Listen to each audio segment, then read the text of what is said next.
What is going on, everybody? This is episode 367 of Pop Culture Crisis. My name is Brett. I have two hosts with me today. To my right, would you introduce yourself, please? Hi, I'm Taylor Silverman. I work on Cast Castle. How you doing? I'm doing good. I got a stiff neck today. But you got up and said hi to everybody. Yeah, but I tried to pull a look back move, and I almost threw my whole back out. You got your neck, and then I got sunburnt all weekend from skating. So see, I don't really get sunburnt. Yeah. I did burn myself though. That was an oven. Different thing. Yeah. And to my left, introduce yourself, sir. How you doing? I'm Phil from All That Remains. I sing in the band, and then I yell a lot. Yes. On the internet and stuff. Anti-communist, counter-revolutionary. I try not to bring the IRL kind of persona into PCC. You got to watch IRL for that. It's much more lighthearted, you know. And we're gonna be talking about all sorts of actual real people doing interesting things, not the garbage that is the end of the world stuff going on IRL. I did see that they brought up Dave Chappelle yesterday, though. They did. We talked about Dave Chappelle because, you know, the woke kind of thing, it ties into a lot of the political stuff with the DA in San Francisco and all of those types of things that are a little dry for Pop Culture Crisis. Yeah, we had fun with it yesterday. Well, you know, I mean, it's Dave Chappelle. He's hilarious. Yeah. So, yeah. We got a bunch of stuff to talk about today, ladies and gentlemen.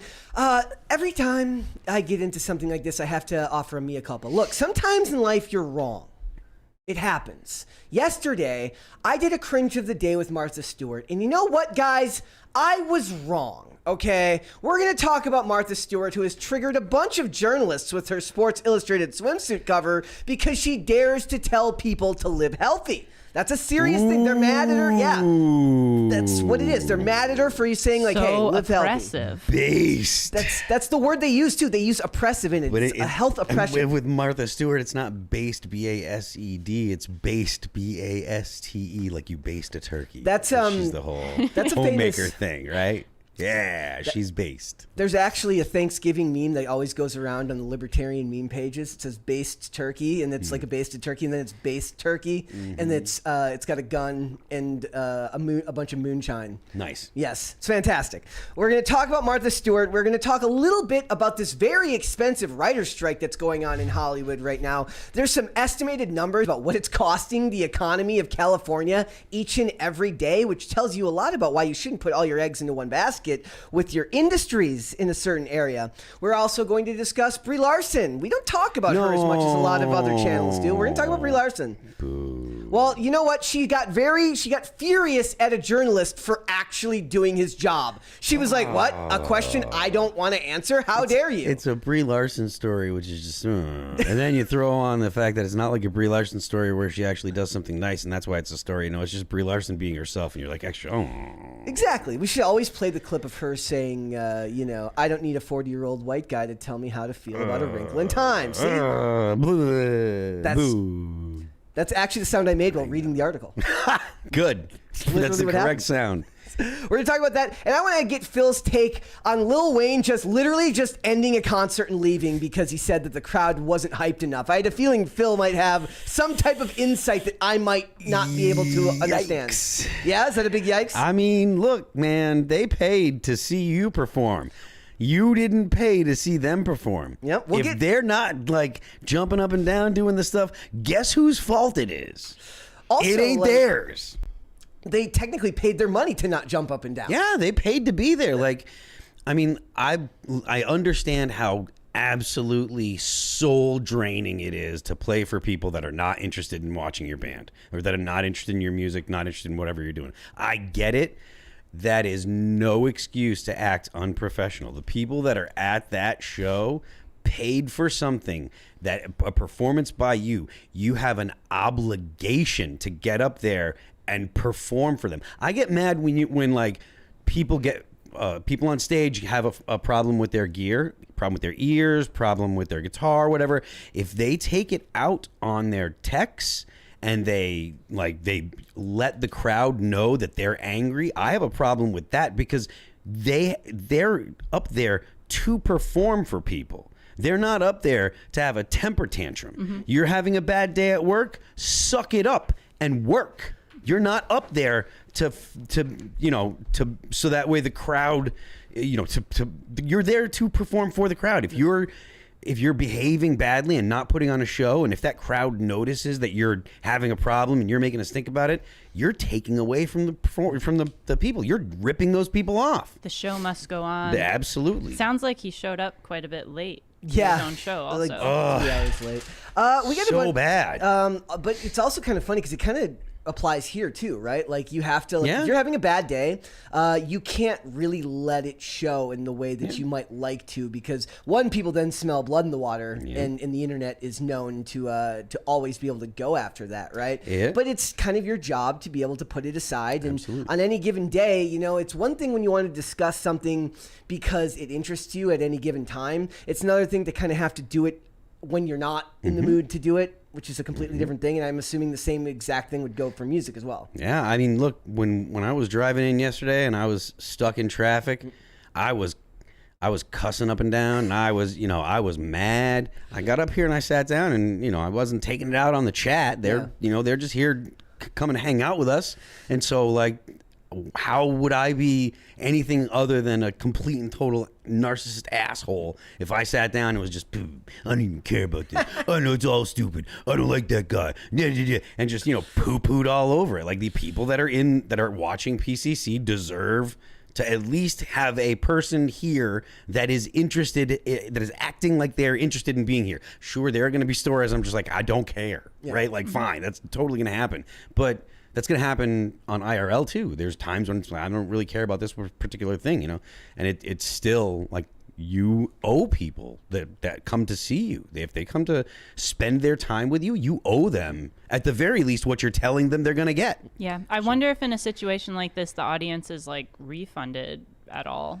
Could if be. they don't get a show. I mean, it could be. I depends on whether it's like him canceling it. Taylor Swift. I kind of stand Taylor Swift really hard here because like right now we're in an industry full of musicians who keep like just quitting and saying, I can't do it. I got mental health concerns, and she's adding extra shows, and she's like extending her concerts and adding songs. She's kind of a Chad. She really is. She's a very tall Chad. So she is. We got a bunch of stuff otherwise to talk about today, guys. I want to get into a bunch of stuff early on. We've got, instead of cute of the day, we've got cute of the day. Instead of cringe of the day, I've included wholesome of the day. Ooh. So I'm changing that up a little bit. So if you guys are ready, we're going to get started. Well, that's just Taylor, right? Yes. She's all wholesome and it depends like on that, the right? day. No. Yeah. I don't know. You got about as much edge as a spoon. Well, so it's very no edge. Sorry. So I need to be more edgy. Or I didn't. You're a wonderful human being, and I wouldn't want you to change. I'm just saying that you're not the type of person that I'm like, she might be on heroin. Like, there's no part of me that's thinking that kind of stuff. I'm glad I'm not giving off that impression. There you go. That's good. See, it's a win-win. I gave off those vibes for years. You don't want that. You don't want that. It's bad, guys. Yeah, I used to give off the alcoholic vibes too. But that dude is probably, he looks like he's drunk. And guess what? I probably was. There are plenty of days when I'm here and I'm just like, I'd be so much better at this if I was still. It's like I'd be so much calmer. See? My delivery would probably be so much more smooth. With me, I just break out in terrible, offensive Twitter posts when I drink, and I don't need that. Now you have to find a way to like lean into it. So it's like you got to be offensive, but you have to reach the line where it's like, if I go any further past this, they're going to assume that I've done something, that I'm on something right now. So we don't want that. So if you guys are ready, we will just get right into it. Phil, are you ready? Yes, I'm ready. I'm ready. Let's do it. All right, so first things first, I want to give a couple of quick updates. The first is that Shazam 2 is clocked in as the worst box office ever for a DC film, and that kind of breaks my heart because I love Zachary Levi. He's a fantastic actor. You should go watch the show Chuck if you have not done so already, but it's making me wonder why these movies keep spending $200 to $300 million on these movies when this movie only made $134 million worldwide. Part of me thinks that the reason that they cost that much is because there's been a precedent that's how much they cost, so that's what people expect to spend. That's what the industry will dole out to the different companies that they have to work with and stuff. So it's probably a portion of it, at least a big budget film, it's baked into the cake that it's expected to cost that much. And for this movie, it kind of got screwed in the sense that it was released just before James Gunn has taken over the DC universe and is fundamentally changing it from the get go. So it's going to look completely different a year from now. So this movie's kind of just like left over.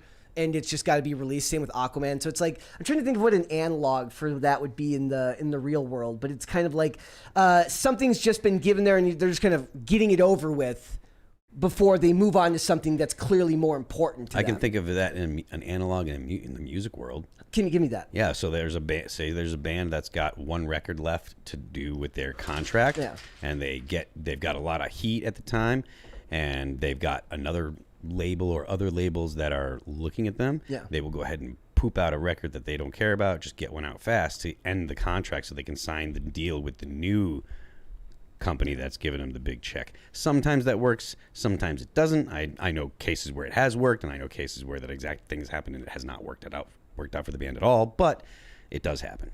I know in pro wrestling there have been times, like back in the 90s when there was more than one major company. Obviously now there's WWE and AEW. Like wrestlers would have like a couple of matches left on a contract before they had to go work, before they were going to work at another company, so they'd have to get that done.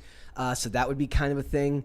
It was never really an analog for that in skating for me. Like I put out edits. Actually, that's not true. There were times where I put out edits for a company knowing that I was going to be off the team in like a couple of months because of roster change, stuff like that. I was moving on from that sponsor. So maybe there is kind of a similar thing, but I still tried to make sure I put as much effort into that edit as I would have even if I was not leaving the team. It's short timing. Were you obligated to put those out? Yeah, a couple of them were like that. There were just things that I had promised them based on products received that I had to make edits for certain things that needed to be done by a certain time. They're just clearly doing it at a much higher budget, and it's much more risky. So hopefully, it's short timing. Like people do that, like quiet quitting. You've heard that term? Like people are almost out the door, or they give their 2-week notice, and then the last 2 weeks they're just like, whatever, man. It's someone else's job. Because what are you gonna do? Fire me? I'm out of here in 2 weeks anyway. You know. Dude, now Gen Z like describes quiet quitting as basically like just doing your job. Yeah. Like it's just like doing your job because most of these companies expect more from you. So they're like, if all you do is the bare minimum of what's on paper, that's somehow quiet quitting because the companies have just come to expect you to do more than what you're actually supposed to be doing in your job description. You should not do more unless you're looking to advance. If you're looking to if you're in a job that you like and you want to stay at a company or whatever and you want to advance, work your butt off because then people notice. But if you're just got a placeholder job, don't give away your time to a company. You should do something on the side that's actually for you, that's going to help your life, whether that be reading, studying, martial arts, lifting weights, exercising, a side hustle, whatever, something in your personal life that's for you. I feel like the new generation is kind of taken to like an offense to the idea of a side hustle. Like they feel cheated by the previous generation that they need it. In a lot of ways. There's a lot of people that I see on TikTok talking about how they're super offended that they have to work to live. So, but even beyond that, like there's the people that are just offended that there's other people that go out and have something they work on passionately that's not work, right? They go do their 9-to-5 job, but then you have something that you're passionate about. I always while skating, I always still worked a job. Like I traveled, I did that, I skated for companies, but I always worked a steady job because I wanted the steady income that was more reliable. Also, I knew that left to my own devices, I made horrible decisions when I didn't have a set schedule, like on a daily basis, right? Yeah. So like it feels like a lot of the new generation really does take offense to the fact that they're not living in the world that their grandparents lived in, where you could buy the house for $35,000 or $40,000 and go to college based on a summer job, right? Well, I would love to stay at home and just have a husband pay for me to live. There you go. That sounds pretty nice.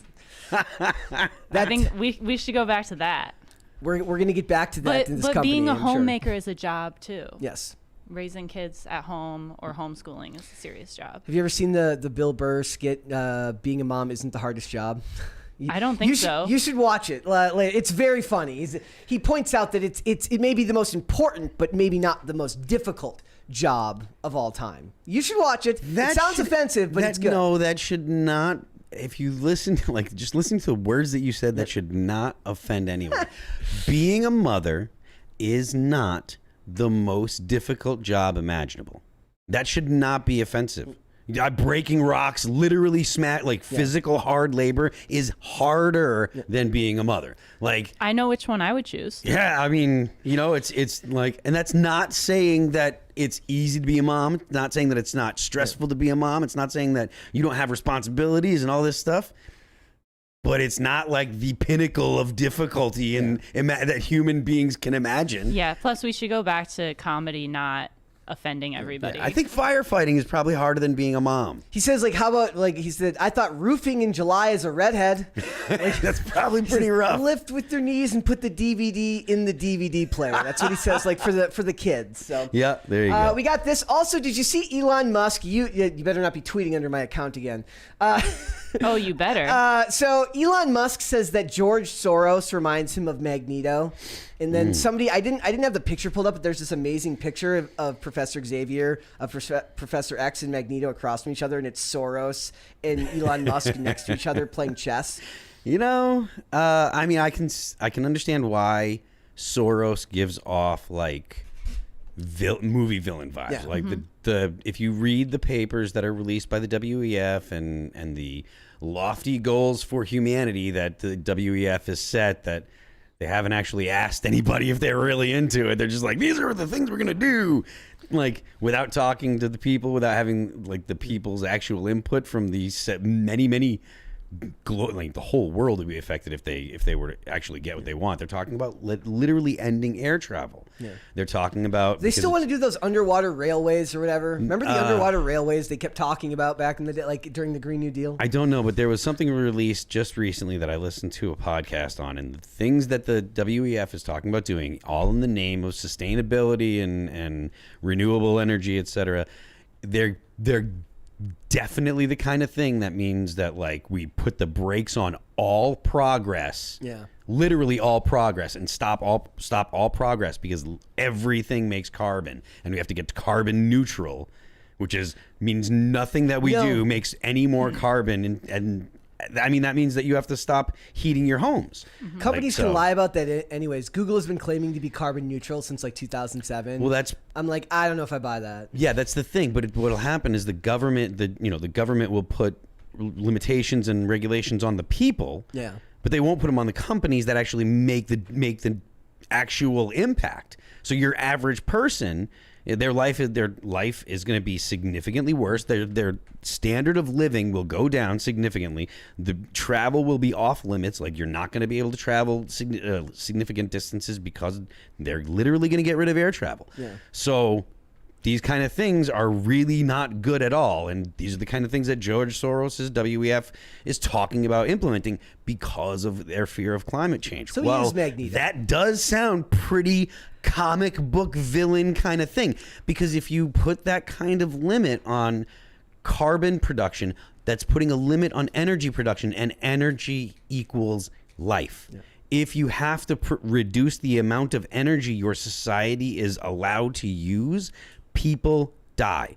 And when that kind of stuff happens, that's when you get those big world changing death tolls, like you had in China, and you had in the Soviet Union and stuff, like hundreds of millions of people. 100 million people died because of different ideas of messing with nature, like Lysenko in the Soviet Union and Mao in China both did dumb stuff that ended up with famines that killed millions and millions of people.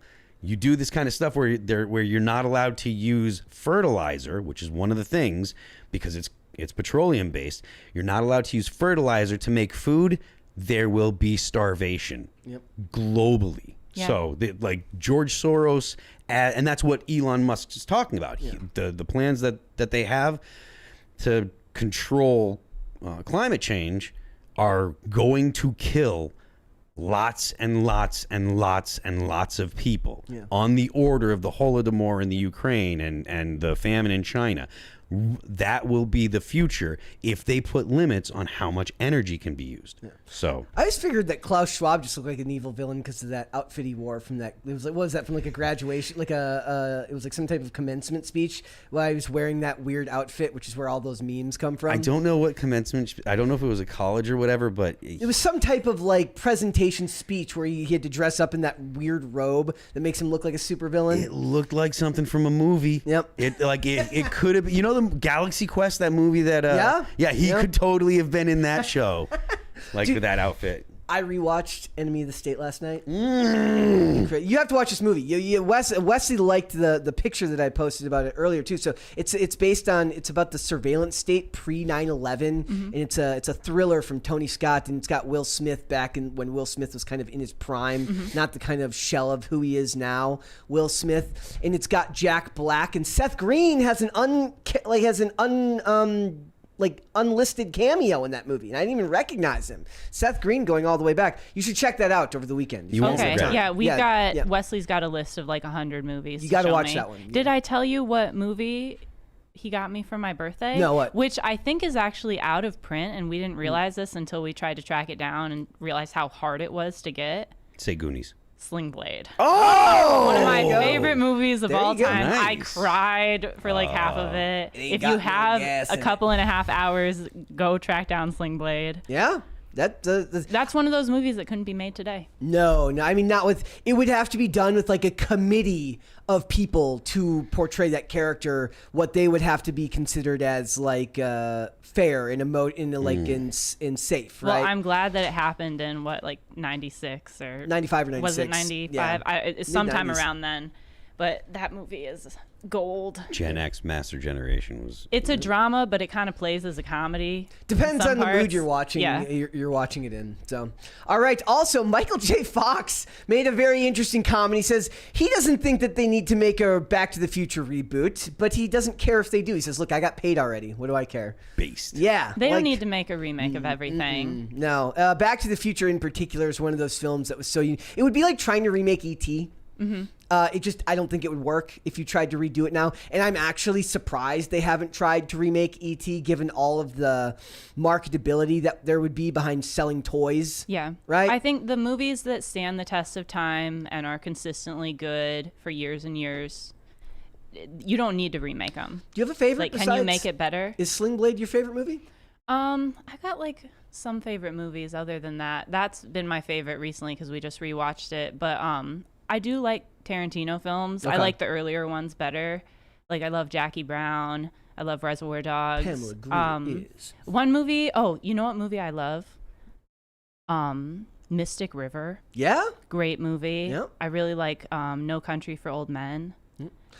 Fun fact, there was a show called I'm probably Alias. forgetting a bunch, but those are some that come to mind that I rewatch over and over. Tarantino, you can never go wrong with Yeah, Tarantino movies are great, but I feel like the further they go on, the less I like them. His Except next for one's the gonna be his last last one was one, pretty yeah. good. And his next one's going to be his last movie. Like his 10th movie will be his last film, and then he's going to go and produce television. Is there any word on what that will be? It'll probably be called Feet, the movie. Oh, I hope not. No? Oh no. There's this great thing where they point out there was once the scene where he has where the alcohol is Selma poured Hayek. down. Yeah, and he says, and he Well, that suspiciously wasn't hired his movie, himself. was it? Yeah. No, but it was a Robert. Did he direct that? But he's the guy who plays the one who gets the. I don't think he directed From Dusk Till Dawn. No, he was the wrote it. producer on. Okay. Or wrote, that was Robert Rodriguez. There's a couple right? good Tarantino was it Del Toro? films that aren't actually directed by him. Yeah. There's that. There's True Romance, which I think he screenwrote. Yeah. But do you have a favorite Tarantino? That I always say Reservoir Dogs. I do too, But- and the reason I love Reservoir Dogs is because it's a low budget movie. Yeah. At least I assume Tim it Roth. is. It's all filmed in like one setting for the most part. And it was out of all those films, it was just the one that my family happened to have, so I watched it a bunch. Like it was, I don't know if it's like I didn't go back and critically watch them all later to like figure out which one was my favorite. It's just that when you watch something when you're young, it kind of imprints on you differently. What I think. year was Reservoir Dogs? Oh, you have to We look can- that I one can up. find And here out. I am, usually the one who has all the dates, and I know. thought it was Well, 90. here I I thought it was have a 93, but space it's phone. probably too short for that one. 92, I think. 92. So Michael J. Fox says they don't need to do a Back to the Future reboot. He says it doesn't need to exist, but go ahead and make it if you want to. He says, I don't think there needs to be. I think Bob and Bob have been really smart about that. I don't think it needs to be rebooted because are you going to clarify something? Are you going to find a better way to tell the story? I doubt it. Well, they don't do that for any of the things they reboot. Was so this it doesn't comment matter. prompted by anything? He was doing an interview. He's been Okay. on an interview circuit recently. so there is no talks of this actually happening right now. Well, that's come up in these talks of this gets floated every couple of years, and it's more like they're just trying to scare you off. Who do you think would be cast? That I would have to spend some time to think about that one. The worst part would be we'd have to deal with CGI, and that would be the worst part. Oh, yeah. Like it wouldn't have any of the magic that the original had. So, I mean the CGI would be different. Like it was like my brain just went back to ET. Now I'm thinking about ET being like doing a Did CGI. you hear ET. that Spielberg said that he regretted taking the guns out of E.T.? Yep. Yeah, he that kind of came up at the same time as when we were talking about censorship of books. Hey, we got a $20 super chat here. Noah Sanders, Doc K, said Feet, directed by Quentin Tarantino, and executive produced by Dan Schneider, starring Amanda Bynes and Jenny McCurdy. People with genuine foot fetishes are so damn weird. If they remake Back to the Future. B2TF, who would play Doc Brown? I mean, he's been saying that he's the only actor. Lloyd is the only one who said that he would be okay with doing another one. So maybe they'll keep him around. Maybe Oh, they'll- yeah. yeah. Maybe they'll bring Christopher Lloyd back. He's one of those actors. How who- old is he now? He's got to be in his 80s by now. don't 80s or know. 90s. He was old when that was made. Yeah. He looked like he was old. He Yeah. wasn't that old, though, Yeah. was he? He was like 40. They aged differently back then. People age differently. They really did. They do. That was my big complaint with when we watched the recent Predator movie called Prey. Like, it's got all of these people who are supposedly, I believe they're Comanche Indians, and they just look like kids. They look like they're supposed to be adults, but because they've lived in the 21st century in the West, you've lived such sheltered lives, they don't have any of the signs of living a hard life so the way you think people did. people age like slower? Oh yeah, much slower Okay. now. Absolutely. Nowadays, Yeah. significantly slower. I mean, look at Tom Cruise is just now starting to look like he has some age on him, and he's almost 60. But even that's kind of more an example of I like didn't know in that he was that Hollywood. old.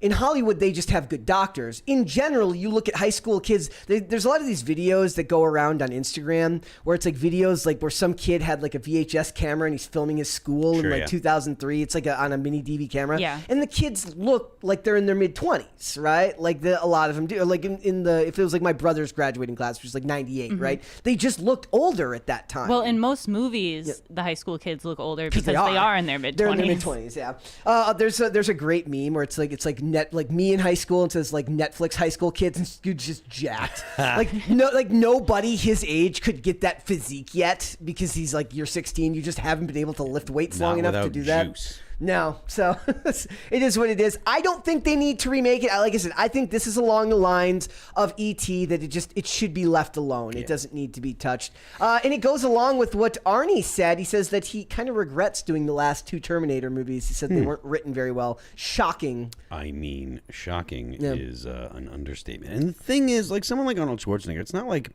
the money that he got paid for those movies mattered. It's not moving the needle for him. Yeah, I mean, he's already, whatever, how many hundreds of millions of dollars, and he might probably have got just- 20 or so to do each movie or whatever, but still. He might have just been, I don't know when he divorced Marie, right? He might have been going through a divorce at that time and wanted to like up his bank account post-divorce. Maybe. I mean, fair. He also talked about how, like, I guess when he was making Last Action Hero, that the crew, like the crowd, and when he was making Last Action Hero, that they were the critics panned him because he supported H.W. Bush, and so like it existed even at that time. Yeah. So No, it it's was not- what it was.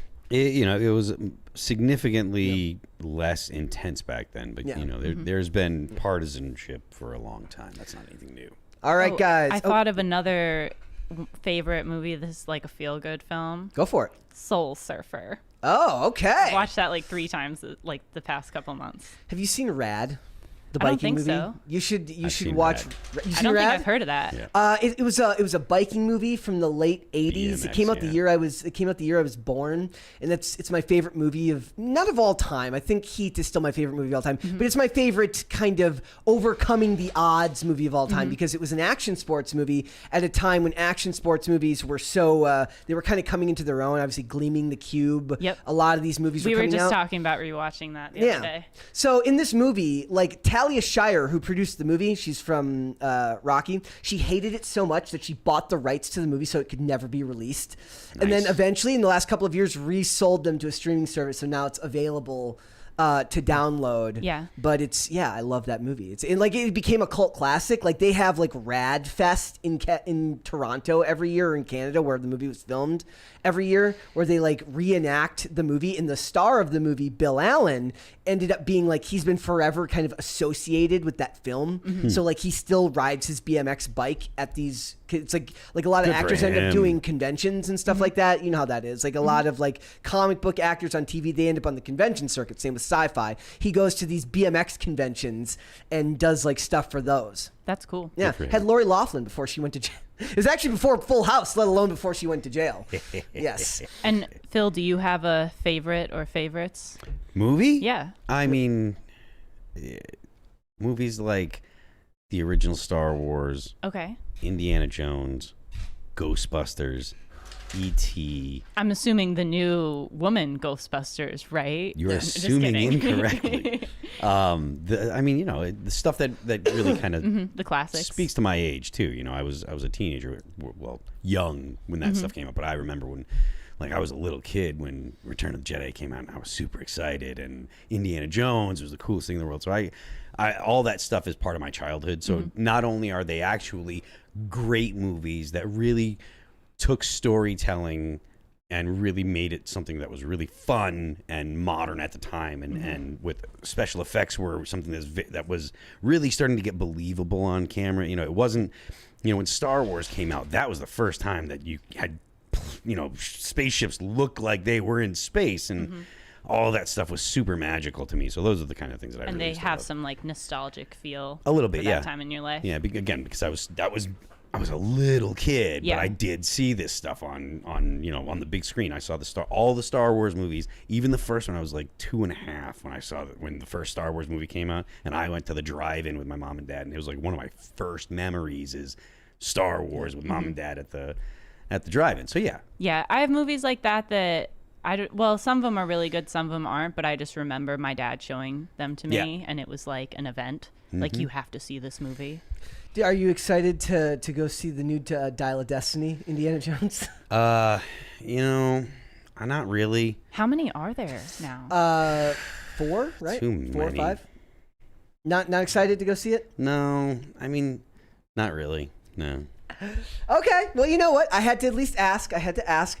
Guys, before we get started today, could you hit the like button on this video and subscribe to this channel if you have not done so already? We have passed 60,000 subscribers, so thank you very much for that. Remember, all super chats 20 and over. We will stop the discussion. We will read them right then and there, and then I will try to use my foggy brain to get back on topic right away. Do my best. I thought we did pretty good with that yesterday. So I want to talk a little bit here about Chris Pratt. Just yesterday, I was talking about how Chris Pratt is proof that the Overton window has shifted very, very far left in Hollywood when this guy is considered right-wing to the point where they're calling him out for things as awful as hunting and as awful as liking the military. Granted, I'm not a huge fan of the military either, but at least what the government does with the military, not the military, but what the government does with the military, I should say. But now he's in trouble again because he made a Mother's Day post that they didn't like. This happened a couple of years ago. You know the thing on Twitter where when you say, I like apples, apples are my favorite, and some douche canoe has to come on and be like, so you hate oranges? Douche canoe. Like that, you know that person, right? The person has to come on and say, like, because you say this, it means that you hate this. Someone always wants to fight. Yeah. So he praised his wife. His wife's name is Catherine. His mom's name is Kathy. There's some Oedipus there, I'm sure, just a little bit. And he praised his mother-in-law, Maria Shriver. He's married to, speaking of Arnold Schwarzenegger, he's married to his daughter. So he praised her, and people got mad because he didn't praise his ex-wife, Anna Faris. And I'm just like, I keep hearing the term blended family a lot these days. It's become kind of a buzzword in certain areas of the media. And they're like, well, why wouldn't you praise your ex-wife? Because 2 years ago, he did a thing where he praised his wife for giving birth to their gorgeous, healthy child, because the child he has with his first wife with special needs was born premature. And so they're like, oh, so you're unhappy with that one is so ugly to assume. Yes. Yeah. Horrible. That one's awful. And now they're doing it again this time around. They're basically saying the same thing. I mean, look, I have an ex-wife, and I'm not in any rush to talk about it.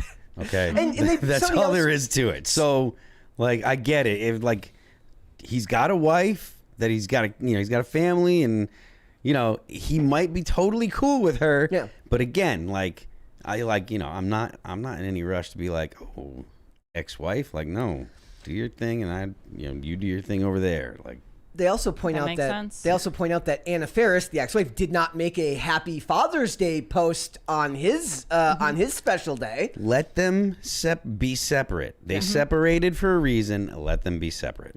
So basically, yeah, in 2021, somebody said, like, how dare you praise your new wife for giving you a healthy child, because supposedly that means that he doesn't love his child that was special needs, right? Which is clearly not true. We got a $20 super chat there. Hypothesis. Back in my day, there actually were only 150 Pokemon.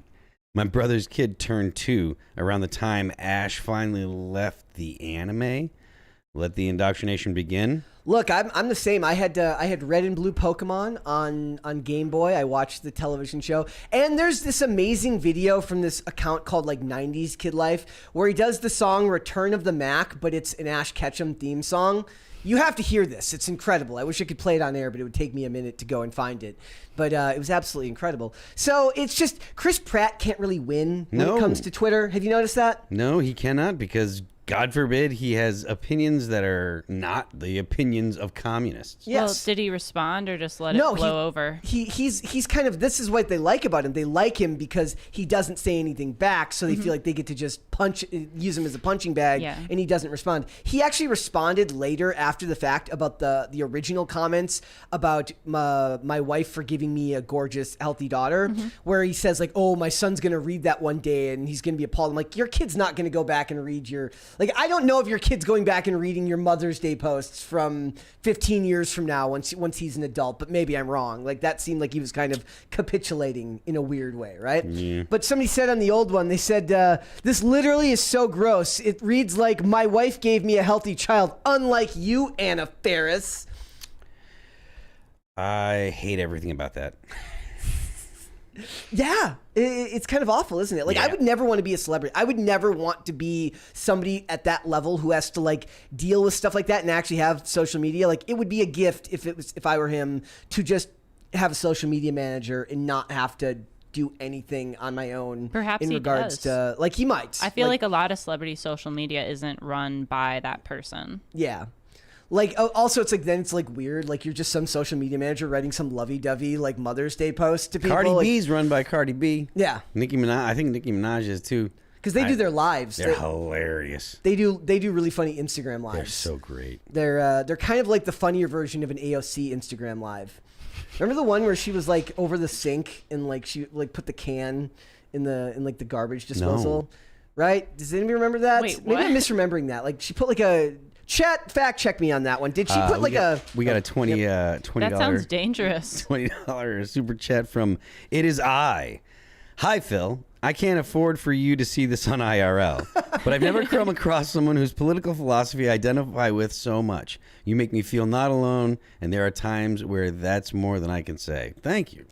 Cheers, man. I appreciate that. And that's hard to find in today's world, right? I mean, just hate communists. That's all you got to do.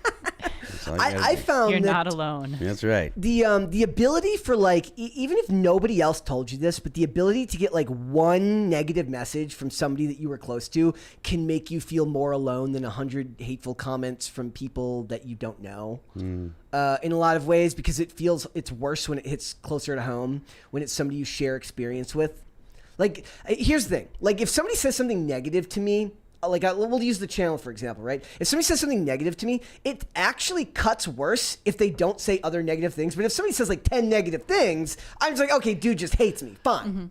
Well, I mean, for the most part, like the hate that I get, it's almost all people that are like that, where I am on their list, like, and they're after me. But they hate everyone. It's not just you. They've got hammers and sickles in the a lot of times, or you know, there's a lot of people that really have it in for me. Yeah. There's a lot of people in the music. I can relate. A lot of people. I can. See, imagine. I'm the opposite. I've steered pretty clear of it. I'm just super well liked. I'm just too much of a milk toast. I'm the actual fence sitter here, and that's the thing. Like I'm inoffensive for the most part. There are people that are strongly politically motivated that are in the music community that do not like me, and they're bloggers, and so every chance they get, they will blog about how bad of a person I am, how much they don't like me, et cetera, et cetera. So I think the same thing happened to Eric DeJuly because that happens. Yeah, definitely. Like,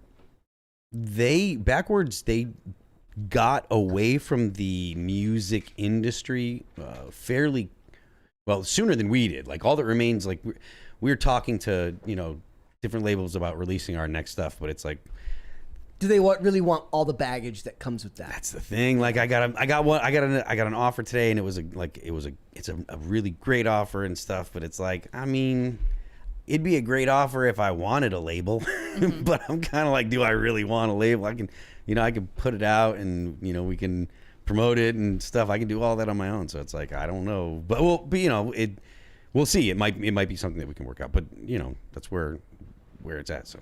And they got away from it sooner than you guys did. Yeah, they were doing their own thing a long time ago, like 5-6 years ago. So they got in on the ground floor of that when that was going on, and now there's Tom McDonald is a good example of somebody who puts in a crazy amount of work, but you reap all the benefits of that, right? But Tom McDonald's also great. Yeah, so it's crazy amount of work, but he's really good too. Well, you have to have both the work ethic and the talent to be able to pull that off. It's kind of like lightning in a bottle. It has to strike at just the right time with just the right. You have to have just the right message in a lot of ways. Like there's a weird kind of in between where people talk about like, oh, they assume that somebody got lucky, right? That seems to be a common, like if you don't actually follow someone's career, you assume that just because you're starting to hear about them now. And I fall victim to this where there are definitely bands where I'm like, that band's a psyop. Like that band is not. They did not just show up one day and just appear. Yeah. And I'm like there's a band called The Score, total psyop. There's literally nothing. It's just like it's like even worse. Imagine Dragons, if you can picture. So it's like that, and I'm just like nobody just woke up one day and was just like this is going to be pop. Like somebody had to wake up one day and just be like this is popular now. I mean, there are bands that people in the industry try to make happen. Yeah. Frequently they are successful because there is a plan that works. The marketing push. Yeah, there's a marketing plan that does work.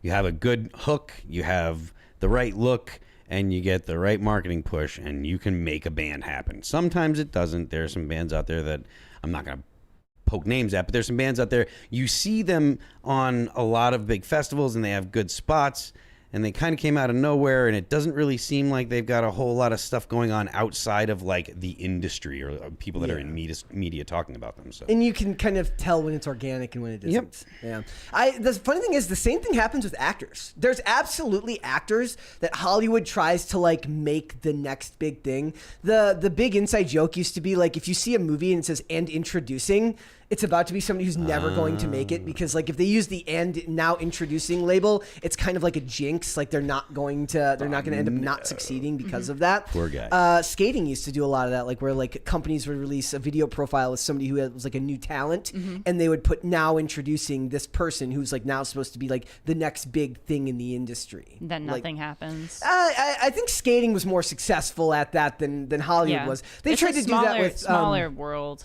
and community of people watching it though too. How do you feel about that? Do you enjoy the community aspect of skating, or do you kind of feel like it needed to be treated more like a business? It's definitely become like more of a corporate thing, which in some ways is good, in some ways isn't. Like, it's introduced a lot of people to skating who never would have been interested And you in need it in the them first place. if you wanted to keep going. Yeah, but I don't know. It's a weird world for sure. I've always found that a lot of times using the phrase community was something that it felt like the industry leaders would do to kind of justify not paying people what they should be paying them. They're like, like it became like a cope in a weird way where it's like a lot of people, it's like they're not making there's people that were talents that needed to make the money to keep around that ended up having to go back to school and get regular jobs. Where they get paid in like exposure. Yes. Yeah. And it was just one of those things where like, for me, I never had a problem with that. Like I knew where my talent level was, ground level. I was never going to be the dude who was going to move hundreds of thousands of pairs of skates. But I did, like I had a wheel with my name on it and stuff like that. I've seen it. It's cool. But yeah, but it's like there were certain talents that should never have been allowed to leave the industry and go be like chiropractors, go be, they should have been able to make a living in that sport. Yeah. But as we know, like with a lot of these things, people are replaceable. And a lot of times they don't want to put the money like you were saying into it. too, some people prefer the structure and feeling like they have a day-to-day thing. Yeah. And maybe that's healthier for some people too. But, yeah, there's like a lot of good skaters who you never hear about. Yeah. And it's just the right place, right time never happened. And as you get older, you also realize that like from the time I came up in the industry, at least in rollerblading, like there just weren't people doing it that were older yet. So we had to be the first generation of people that proved that you could do it into your 30s and do it at a consistently high level. Whereas before that, everyone's like, oh my gosh, I'm 22. My knees, I'm done. Now there's so many people like that, or like old Tony pros Hawk who are is older still, than I am. Yeah, he's been doing it forever. 55? And a lot of them, like people have now, they learned to take better care of their health. Yeah, they're taking supplements. They're doing the right core exercises. They stretch right. Back in the day, that's not what the industry was. The industry was punk rock. And the industry was all like you would roll out of bed and just go skate handrails after like basically just, you're still hungover and you're going out and doing extremely dangerous stuff. That's what the industry was before it became before skateboarding became corporatized, at least in our sport. But like for someone like Tony Hawk, that's benefited him majorly. He's done so many different brand deals and like more commercial stuff. Yeah.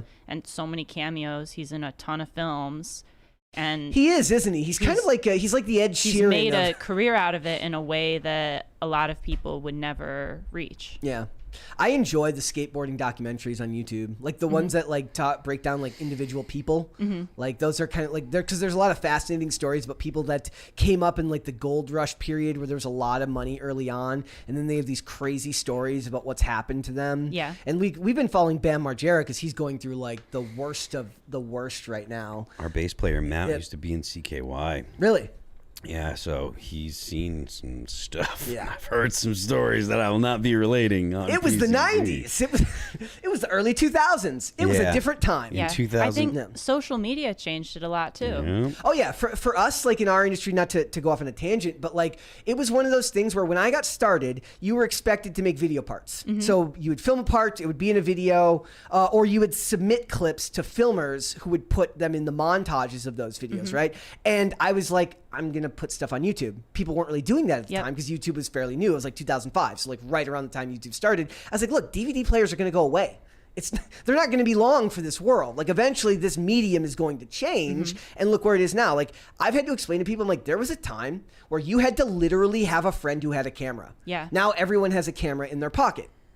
It was just and there are people who just post clips on Instagram and do partnerships and they make money off of that despite not being like supported by a company necessarily, like skateboarding company. Yeah. Or they have Patreons. A lot of them do Patreons and do their own stuff. It's never been a better time to make stuff independently. You just have to have the work ethic to go do it. Yeah. Yes. So it's a very different thing. So, all right. Would you like to guys, we'll do cute of the day and we will do wholesome of the day. You excited? I'm excited. What would you like first? Cute of the day or wholesome of the day? I want to see some dogs. Okay. Or cats. Or I was explaining to her what bearded cute dragons, of the day was. Whatever it may be. All right, let's go to cute of the day then first, ladies and gentlemen. Here we go.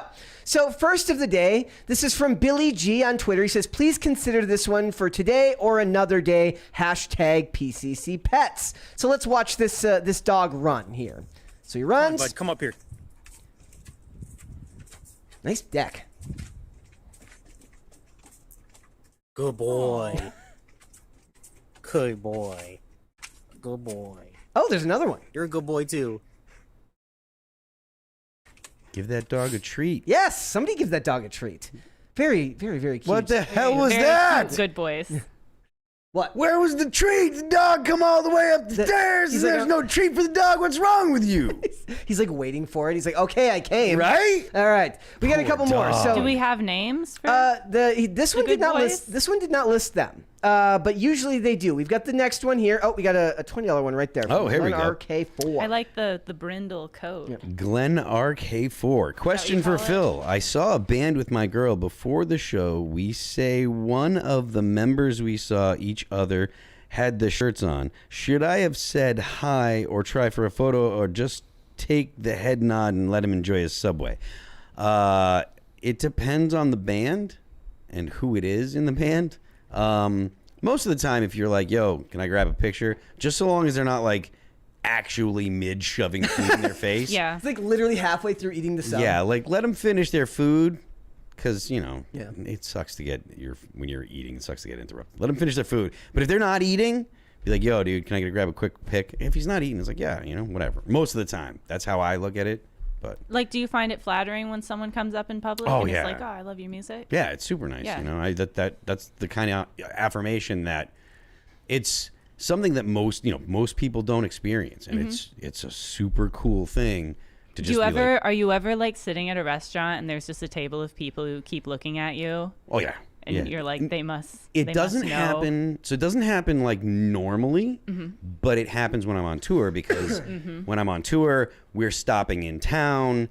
I go to a restaurant. There are people that are around town that are possibly going to see the band. So it'll happen frequently when we're on tour. It's more infrequent to just be like at the mall and someone go, "You're the dude from All That Remains." That does happen, but not a whole time. It does always make me wonder, like, how jaded it must make somebody when you're a celebrity at a certain fame level where, like, that just starts to become an annoyance. And Or, like, you inconvenience all can't the do time. anything in public. Yeah. Well, we talked recently about the story about Michael Jackson, like, renting out the Target and hiring, like, fake, like, basically hiring actors to play other shoppers so that he could pretend to know what it's like to go to a Target and shop. We were, me and Serge were talking about that the other day. Like, to reach that level of fame, certainly that's a blessing in some respects and a huge downside in others. Yeah, it's a blow to your normal day-to-day life for sure. Not to be able to go out and just live a normal life in public. I feel like that would give me so much anxiety. Yeah. I'm sure that happens to them too. I bet you get used to it, but it depends on how extreme. Like, so if you're like Kendall Jenner and you're walking around like Calabasas, like the shops around Calabasas, she can probably do that and get away with it without having a problem. Yeah. Without having like getting mobbed because it's around Calabasas. Yeah. It's in the area. She lives there. But if she went to like your local Target. Yeah, but if she goes to Hollywood, or if she goes to other parts of LA, or if she has any inkling to be like, yo, paparazzi, I'm going to be out, blah, blah, blah, then the paparazzi would be like, I can use pictures. So they'll show up and there'll be a bunch of people if she like lets people know. But if she just is like, okay, I'm going to get up and I'm going to go out to, do my normal thing in town. It's like, just so long as she's not leaving like the Calabasas area where you normally see super rich and wealthy people in the area. Probably like in the Hamptons. It's probably chilling out in the Hamptons, I imagine, and stuff. But if you're in places where extremely wealthy people are regularly, you could probably get away with it. It depends on, where you are too. So yeah, like you expect to see somebody. Yeah. You ever get recognized, Brett? I have a couple of times out here, and then obviously if I would go to like skating events, like when I was in Europe, I did because we were going to events where it was like either a competition or it was like an event at a skate park, so there would be people there. That was I'm horribly awkward in those situations. I think I've gotten fairly okay with it, but I'm fairly awkward to begin with. So what can you do? It's actually something that I make fun of a lot of people like in our sport. I'm always like, why is everyone here so socially maladjusted? Why is everyone so bad at talking to people? I feel like a lot of people have gotten over that in recent years. A lot of it also when you're younger is just attitudes and egos. Yes! Oi! Let's go! This is an Ian-centric crisis party. Like it? I like it. I don't even know what he was talking about. Carter just sent me a bunch of stuff and goes, dude, Ian crisis party. I have no idea what those are from. Are those Cast Castle? Has Ian been, maybe, I'm not sure. Has Ian been in here for his own crisis party yet? He should be this week. Okay, cool. I'm hoping, and I'm not going to tell him either. I'm going to be like... Yeah, surprise It's just going to come out of nowhere. He's like, is that my voice? Okay, we got a couple more cue to the day. We got distracted there. This is from PCC Pets. This is Kim at #biology is real on Twitter. biology is real. Yeah. Says, not sure how to make sure you see these, but I'm just going to post them in a few places. These are my pups. The Rottweiler's no longer with us. Her name was Blue. Frank is the JRT, and Eddie is the Cavalier King Charles. So let's look at these. Oh, that's adorable. Playing doctor with the dog. Look at the bow ties. Those are stylish. Adorb. Oh, cute baby too. That is very adorable. Thank you, Kim. Those are very, very cute. And we'll do one more here.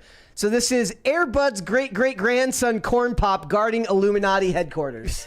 I like which is an amazing... I just imagine the Illuminati headquarters to be a little more magnificent. Well, no, it's got to be run down so that way people don't know disguised. It's there. Yeah. It's kind of like how they always put like evil villains' layers in the side of a mountain that you just don't see it there, right? Yeah. You just don't notice it there. So, all right, thank you guys for all that. We will do more Q to the Day tomorrow. I did think they would have more guards, but yeah, Corn Pop has it covered. He's a bad dude. Doesn't need more guards. And we've got Wholesome of the Day, ladies and gentlemen. Oh. Johnny Lee Miller, the actor from Trainspotting and the show Elementary, he just qualified as a firefighter. Good for him. Still works, but he just got approved to be a volunteer firefighter. Awesome. And so he's going to go volunteer for his community. I also thought it was interesting because they mentioned another actor. If you guys know Steve Buscemi, was an actual firefighter, was a full-time firefighter from like 80 to 84, and then like applied and then worked after 9/11. He was helping on 9/11. Yes, oh wow. During the cleanup, right? Well, they were looking for people. Yes. Yeah. Yeah, like right after. But also there's an actor named Robert John Burke who's he's a great character actor. He was in a television show that I always talk about called Person of Interest. Apparently he's still a firefighter and is the captain of his own engine company.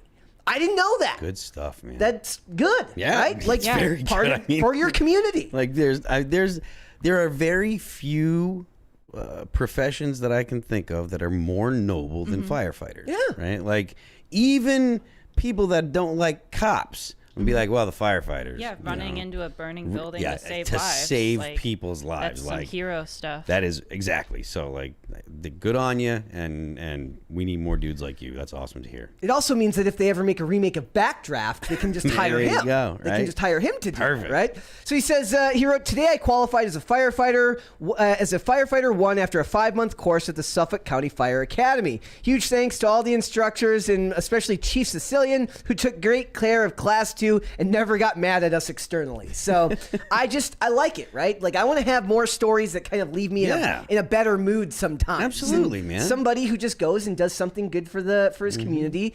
Someone that doesn't need to, and is willing to risk his life. You know? He did 8 seasons of network television, so he's got money. Like He's he just did doing 8, it out of the kindness of his heart. 8 seasons of network television as a lead actor is really, really good money. No better way to pay it forward. No, he does not need to work. So the fact that he just takes this job, doesn't need the money, just wants to go help his community, it's a fantastic thing, I say. That's Suffolk awesome. County, you said Suffolk County. Is that in Connecticut? I believe it's New York. Upstate New York. Okay. All right. So there are people who are firefighters full time, and then the volunteers get called in for help. Yeah. Okay, that was probably a dumb question. No, it's I had a friend who ended up becoming like a volunteer firefighter once he got back from college, did that for a bit, and then I think he went full time into it after that, but that was a long time ago. I should see what he's doing. Let's get started then, guys. We got a couple of things to talk about today. Let's talk about Martha Stewart. Yeah. 'Cause I really want to look. I mentioned it yesterday, and again, I will Wholesome say, of the day I will say, look, I was wrong. Okay, yesterday I made Martha Stewart cringe of the day. I was wrong, mea culpa, my fault, my bad. Now the media is coming after her for saying that she's promoting unrealistic beauty standards and all this nonsense. It says Martha Stewart lands a Sports Illustrated cover and her press rollout is really, really bad. That's what the Huffington Post said, as if you had another reason to not like the Huffington Post. Am I right? There's a $20 one right there. Where? Oh, there it is. Gabby Hayes. Phil, what's up? Any thoughts on impending Doom's music or Carnifex? Was also curious to see if you're a fan of the Tony Danza tap dance extravaganza. PCC that remains for the win. Also, shout out Brett and Taylor, skaters for the win. I don't know Impending Doom. I do know Carnifex. We've toured with those guys. Really, really, really nice dudes. It was a while ago that we toured with them, but we did tour with them. And I know of the Tony Danza tap dance extravaganza, but I couldn't pick any of their music out. I have no idea what they sound like. So I know they're a little on the weird side, but that's about all I can say. Like weird?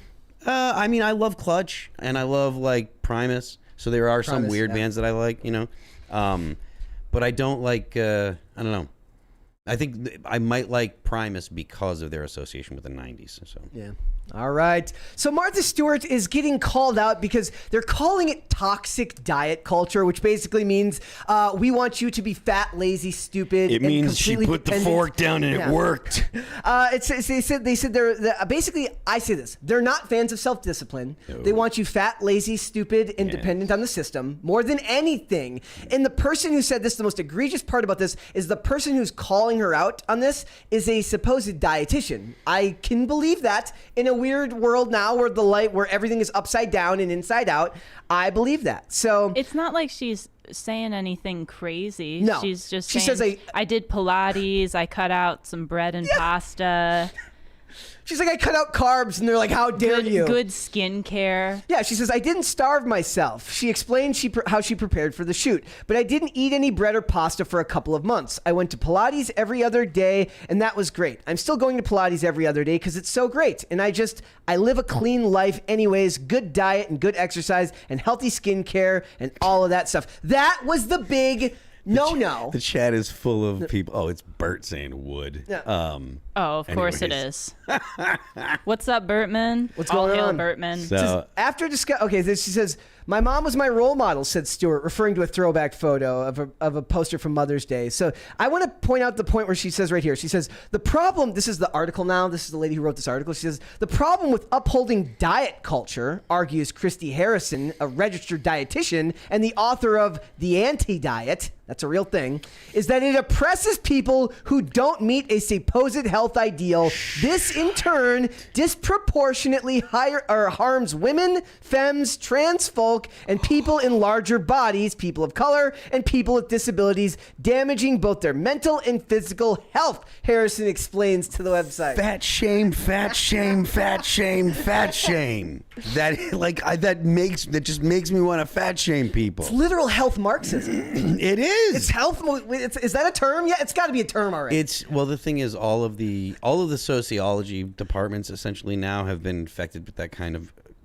oppression, oppressed, or oppressor versus oppressed. So any dynamic you can come up with, fat people, skinny people, tall people, short people, men, women, gay, straight, any type of dynamic where you could justify an argument. It doesn't even have to be a good argument. All it has to be is just an argument that says, look, this particular person is oppressed by this person because of this dynamic. That's all you got to do. It is not hard. It is not smart. It is as deep as a spoon. It's all the same. And that's all they're doing. They're saying, look, Martha Stewart made my fat butt feel bad for being a fat body, and this is why she's a racist for it. That's what they said.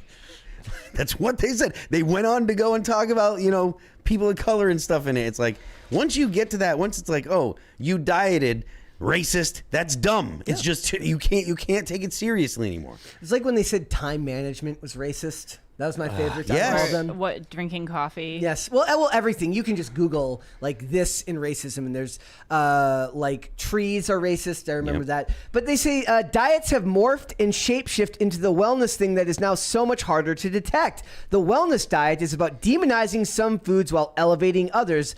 The ones that are bad for you get demonized. Demonize eating McDonald's. Eating the supposedly right things and removing the supposedly wrong things. I'm using these finger quotes because there's actual quotations on this. It promises health and moral superiority, but it almost always promises thinness as well. Yes.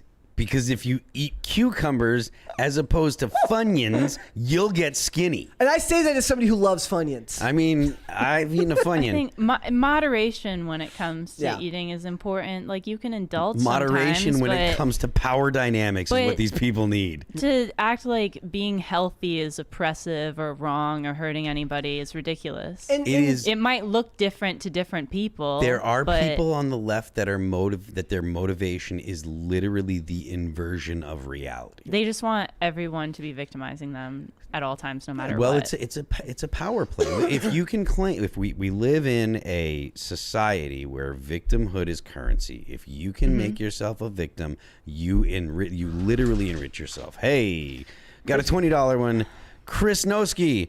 I'm fat and comfortable with it. That's what I'm talking about, homie. That's cool. Bring on the shame. I need it. Get up, boy. Get out there and move.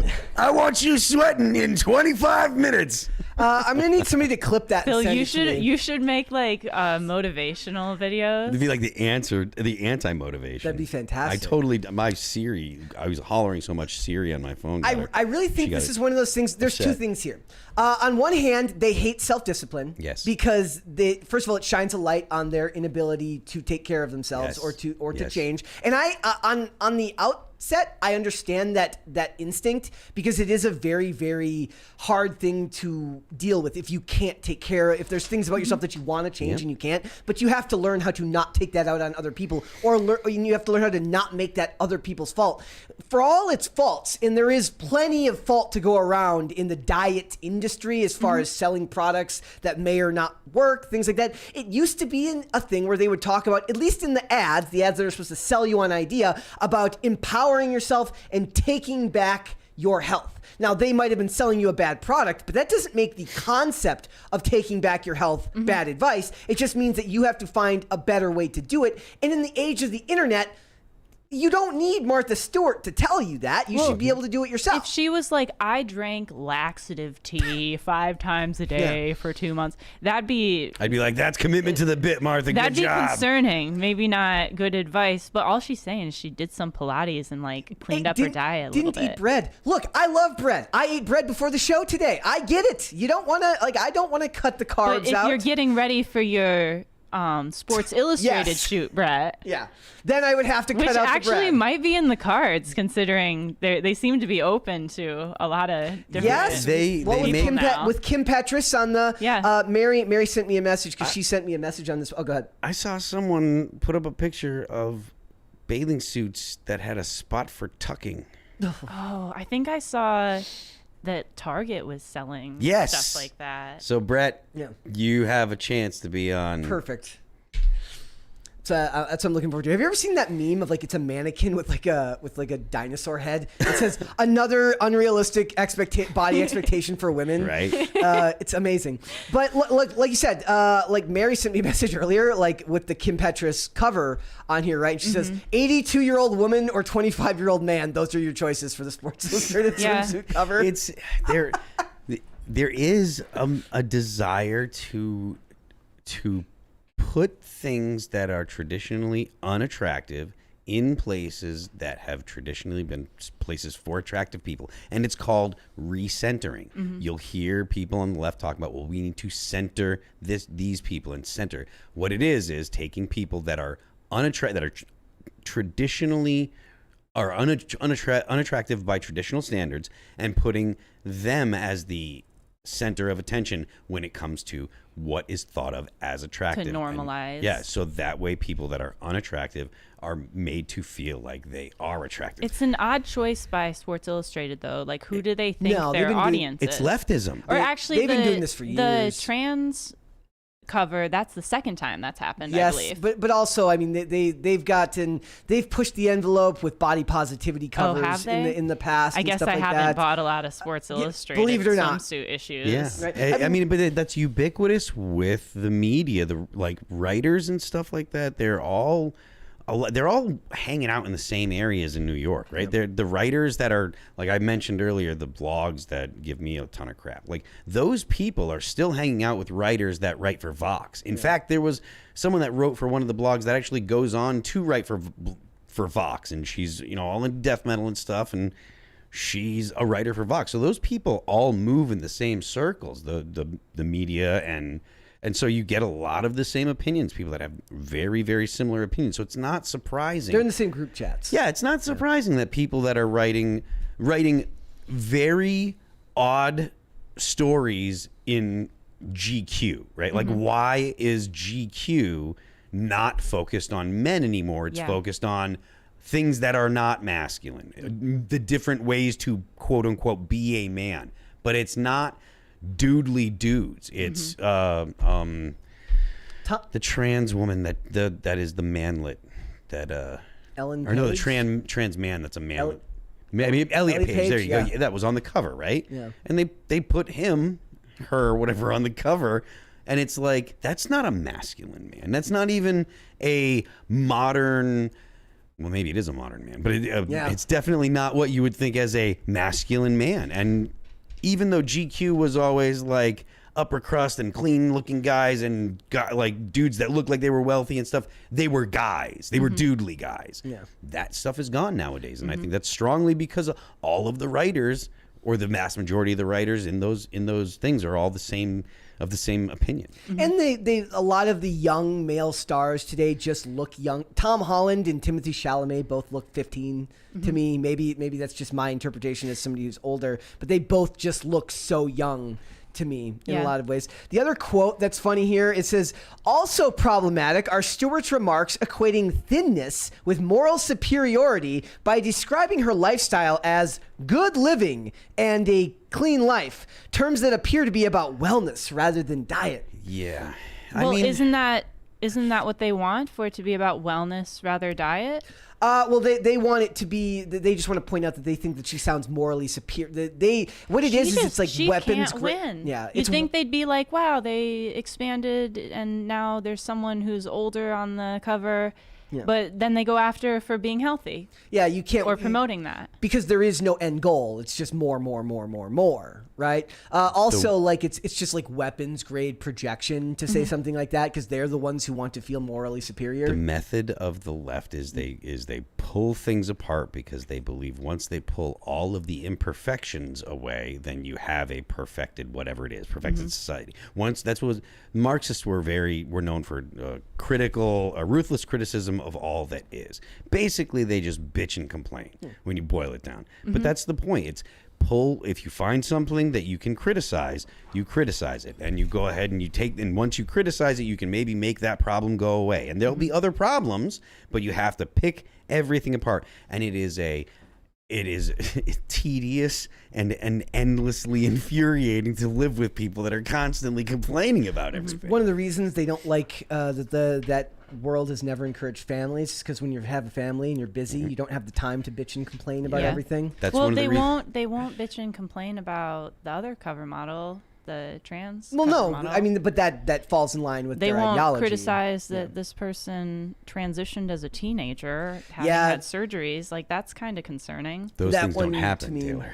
But when they do, it's good. It's good, yes. It's like, well, and it goes on the cover of Sports Illustrated. Yes, exactly. They say, like, well, it's not happening. Well, if it's not happening, why do you care if we ban it? That's another one I like. That's always what they say. It's definitely not happening. Good. That's why we should ban it, to make sure it doesn't. Whoa, wait a minute there. It was Mary that pointed that out to me. I didn't know about Kim Petras before the performance of Sam Smith when we talked about it I didn't know. Grammys. I just saw like Twitter stuff yesterday. Yeah. Yep. But I don't keep up with like music coming out today and pop music. Do you have a favorite music that you like? Genre? Band? I think I told you the one band I really like that I've liked a long time, but I like a lot of a variety of things. But I love the band Dr. Dog. Yes. The Rabbit, the Bat, and the Reindeer. I just listened to that just again recently. Yeah, the album Fate I go back to a lot. But when I skate, I like a lot of rap music, but not like today's rap music, more like old school, like we got 90s, a $20 New York, like Big L and Tribe Called Quest. We got a $20 super chat here from The Last of My Kind. There's lots of ways departments could be structured. Volunteers are usually used to supplement the duty crews. Paid staff, most rural areas will all volunteer except for the chief. Most firefighters are also at a minimum EMTs in cities. I love you, The Last of My Kind. Please learn punctuation. That is a bastard to read. You got through it. I mean, like, don't even worry about it too much. Half the time, I'm reading stuff that's perfectly punctuated, and I still can't read it. So don't worry about that at all, man. Thank you though much. It's all good. Thank you much for the super chat, though. I appreciate it. Oddly enough, rap music and stuff for me most days, but when I skate, 90s pop. Oh, really? Not kidding you. I didn't even finish though. I like Bop. what else? I like Yeah, Gangstar. not really, but like yeah. Lord Finesse. Big Like L. Wu-Tang. Big L is one of my favorites. I think Big L is like the greatest rapper of all time. Yep. But Gone Too Early. You never know what we would have gotten. Oh, also, I should go into the other genre of which I like. I love Jim Croce. Like, I know how to play a bunch of Jim Croce on guitar. Okay. Love it. I also like James Taylor, and to play James Taylor, I think, is he kind of woke? Probably. I still like that, like, easy listening stuff. I mean, when I think of Dr. Dog, I think of Modest Mouse in a lot of the same respect. Yeah. Like they're kind of similar in They've a lot of had respects. some different eras. Yeah. Some of their stuff's kind of weird. I mean, that stuff is all very, like, there was a time in skating where, like, that and At the Drive-In were very big. Like, those bands. Like, we went through phases where, like, I had to live through, because I'm from Minnesota, where everybody loved underground rap music, and I just couldn't stand it because it was all so try-hard and overly, like, pseudo-intellectual. I'm like, they're like, Atmosphere. I'm like, I can't stand Atmosphere. Can't stand them. I don't hate Atmosphere, but it's not my favorite. But there's a couple of good songs. It's literally one of the perfect examples of why you should take every interaction seriously, because I met Slug at his record store back, like, when I was like 16, and he was just kind of a dick. He was probably having a bad day, and I held a grudge for like 20 years. And you're like, still holding I'm that still grudge. holding that grudge to this day. Somebody's like, "Oh, that song's great." I'm like, that guy. A lot of my music choices depend on my mood, though. When I'm skating, it's either rap music or I love Negative Approach. Okay. It's like a Michigan band. Yeah. They're older now, but they're awesome. You can listen through the whole album skating. Well, Doesn't people will get have old. to check it out in the chat and let us know whether they end up Yeah, if liking you it. have any recommendations also. So do you think that this is one of those, like, this might be this story about Martha Stewart, the most transparent proof that it's just never going to end? Because this should be like the bastion for them. They're like, look, old ass lady. By the way, she looks better than plenty of women half her age She who don't looks take care of good. themselves. She's always been really beautiful. Yes, and as we know, tax hero. So we support her for her crimes, her punished crimes as well. Somebody in the chat was like, she gets the bump because she didn't snitch. Oh, someone in the chat says Beatles or Oasis. Yeah. What are you choosing? For me, Oasis. I would say Oasis. I think Oasis is like the Beatles of the 90s. Though there is the joke about, like, everybody learning to play Wonderwall on the guitar. Like, That's not even my favorite Oasis no, Champagne song. Supernova. Do you I like know Don't Look the Back in problem Anger. with a phrase like the Beatles of the 90s? Is that a problem? There's a problem with it. Oh, The reason the Beatles are the Beatles is because they're the Beatles of the 60s, 70s, 80s, 90s. Like, they're the... Well, yeah, they're... So, like, there's no, like... But Oasis does give me Beatles vibes. That's think all so? I mean. Okay, all right. Okay. Like, genre-wise. Yeah. Oh. I don't know about that. Like, maybe a little bit, but I mean, that's like, I was more of But like... yeah, I guess the Beatles are just the Beatles of all time. Yeah. Yeah. Yeah. Especially a band like the Beatles. I'm not a fan of the Beatles. I'm not like someone that's all gets worked up about it, but I respect what they did a lot, and like certain bands you can't really relegate them to a time period just That because makes of sense. what they did. What's another example? Metallica. Okay. Metallica is the biggest band in the world, and they're probably going to be the biggest band in the world until they decide they don't want to be a band anymore. Yeah. I like Metallica. Yeah, I'm a huge fan of the stuff that, you know, I got into when I was young, and that got me into thrash metal and got me into actual heavy metal. We got a $20 super chat from Deuce Boogaloo. Apparently, there's a gun company called Heckler & Koch that's taking the Miller approach and not letting there be hot girls in their advertising because feminism. These companies need to stop letting women work in their marketing. Let me tell you something about H&K. H&K doesn't put anybody into any significant marketing because they don't even want to sell to the civilian market. H&K make the MP7 available, damn it. I want one and I will pay a lot of money for it. Just sell them on the civilian market. You can make them without full auto. Now do it. I have an H&K subcompact. Do you? I have a P2000 SK. And their guns are great, but they're super expensive. They really don't have a whole lot of care for the private market because in Germany you can't really own guns. It's like, I don't see a problem with hot girls in advertising, though. Well, it's like I thought we were talking about guns. Yeah. I know, but to No, the I other don't- part of the message. I don't have a problem with it either. It's the same with like SIG. Like they just run on the expensive side if you want to, depending on what you want to get. SIG just picked up a couple contracts with the feds, or with the government. So that means that all the prices are going straight through the roof. I remember a story, somebody telling me like on a message board this long ago, like when they were doing their trial runs to figure out when the FBI was considering updating duty weapons. Handguns? Yeah, and they were talking like basically the FBI whittled it down so that there was literally only 2 guns that could fit the requirement. It would have either been the Glock, what was it, the Glock Probably 19, something like a 19. or the 320, or the P320, right? Like Crisis party. yes, they're like it has to be striker fire, it has to be like, and they basically like they made it by saying like we need these requirements, so they knew what they were going to get just based on the requirements they listed. Yep. Love that story. Yeah. Yeah, those were like that's. Oh, does he actually say crisis party? He goes, and he's like, everybody's got a party. Oh. I was like, it just came out of nowhere too. Carter's like, dude, you just got to use this. I'm like, thank you. This is a gift. Thank you. It's funny. Thank you, guys. Those are the I have parties. the like H&K and SIG were the 2 that I had. H&K makes some nice stuff, but don't expect to get it because they don't want you to have it if you're not in the military. Yep. All right. Well, we've now proven that Martha Stewart is in fact apparently peak. A MILF? Yeah, she is peak female performance, whether you like it or not. Possibly GILF. Yeah, she would. She would be. Definitely Would that make her? a GILF. Wait, Is that a term? She's 81. She could be a great gilf. She doesn't look 81. She's 81. Good for her. Yeah. All right, we got some super chats there. Okay. Did you let's say a see. great GILF? Yeah, that would technically make her great gilf. It's creepy sounding, but yes. Super chats. Let's see. Let's celebrate. Today marks 1 year of PCC Live. Yes, that is from 1,000 Foot Deep End. Good stuff. Yes, yeah, it was 1 year ago today. It was episode, I had it written here, 119. We went live. So thank you guys so much. I saw somebody in the chat earlier said they've been here since the beginning, since like all 2 years the show's been out there. Thank you so much, guys. Awesome. $20 one right there from Noah Sanders. Let's see. Hold on a second. I don't know where it went to. Noah Sanders, .q. One of the best bands I've ever heard is May. As far as for skating too, I recommend their album Singularity.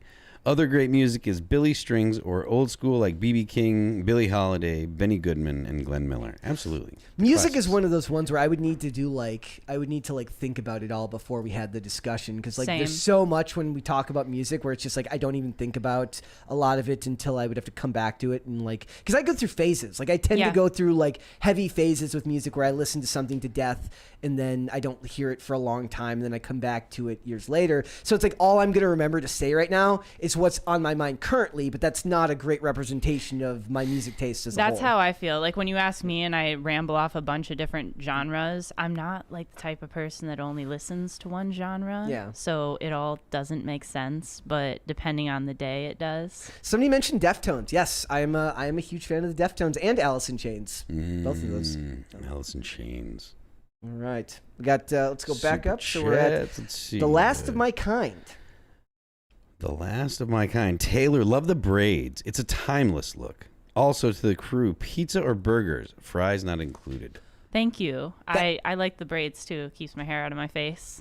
Easier? Yeah. Well, I can wear these for like a few days too. Ah. Just do them really tight. I at one time had hair so long I had them in braids, like dreads. Mm-hmm. Like, yeah. Very long time. There's no pictures of it. Those pictures have been destroyed. What? Yes. Shameful. Are you growing it out? Not right now. I like the long beard. Oh, yes. Like, I saw photos with the long beard, and it didn't even look like you. It's. Have you ever seen those memes? It's like not that I don't like this beard, but it was just like, it was a good look. Beards are makeup for men. They say they show they're like, oh yeah, sure, beards aren't makeup for men. They show the guy, they shave his face and his chin is just recessed. Oh, what were our choices? Pizza or burgers? Ooh. Honestly, the not having fries in there kind of clinches pizza for me, but that honestly would depend on the day. Like if fries were involved, I would say burgers every time. But then it's like there's carbs heavy on both of them. So depends. You guys are gonna roast me, but I'm like a longtime vegan. But I like both. There's like vegan versions of both, or you can just do like a black bean burger. Yeah. Oh, Phil's shaking his heart. Sounds awful, his doesn't head it? No at me hard. What? But I think I'd go for burgers. Okay. Like I'll eat like the fake meat occasionally, not often, but if I go to a restaurant and that's like the best vegan option, I'll have one. Yeah. But I like a good black bean burger. Nice. Everybody's cringing. Not for me, but that's why I need to lose a few pounds. It's over 9,000. Poll idea: would you rather be pepper sprayed or tased? Maybe I'll do that one for tomorrow. Bro. Also, guys, I did put up a poll. You're gonna today. get pepper sprayed or tased? No. I did put up a poll today. Have either of you ever been pepper sprayed or tased? I mean, I was in the gas chamber, so in the Marine Corps boot camp, they put you in a room and they fill it full of gas and stuff. Oh. Yeah. So, yes. Ouch. It's fine. It's not that bad. One time, I kid you not, I was skating a rail at night in the rain, and there was like it was some of those lights where there's like lights actually in the stairs, like so that people can see their feet as they're walking up, so they don't have to have lights from above. And one of the lights got exposed, and because it was raining, and like I fell like after doing this, and my hand went into the light, and because it was raining, just shocks all the way up my arm, and it took about 5 to 7 minutes for it to stop shaking completely because of how hard I went into it. Like I didn't just bump it, I like hit it hard, and it was like I probably could have sued them. Like it would have been cheap on my part considering I was doing something illegal. I don't think either of them are pleasant, but I would rather go with the gas. My thought process is which one is gonna last the longest, and I feel like the pepper spray would be potentially a long time of not feeling so hot. Also, I wear contacts. So I might be choosing.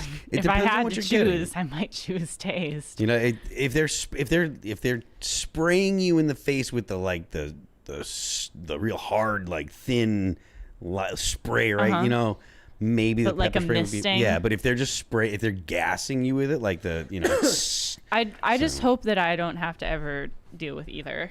That would be great.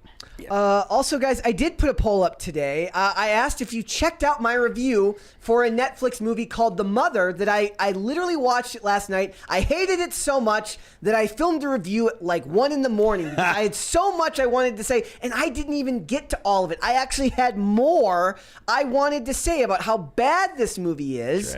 But go watch the review. Whatever you do, do not go watch that movie. Save it. Go watch Extraction so that when Extraction 2 comes out on Netflix, you can watch that with Chris Hemsworth. Much, much better. So let's do 2 more. We've got, over 9,000. We got that. Now we got Sketch Therapy. Sketch Therapy. Klaus Schwab talks, dresses, and acts like Dr. Evil. Yes, he does. And then we got that one from Noah Sanders. RDVRK219. Aardvark. There you go. If Back to the Future was created today, Marty goes back to 1993. My Gen X depression now kicks in. What? Gen X is not known for depression. That's strictly the realm of millennials and Gen Z. Gen X are too apathetic to be depressed. They're too Beavis and Butthead. Yeah, we don't care enough to be bummed out. Oh, like, there's just a $20. Oh boy, we got or $21 rather. Let's see. Ollie Con Carne. The only use of the word progressive I acknowledge is in music. Progressive rock and metal rule. Rush is king. Metal is simply advanced classical. Changed my mind.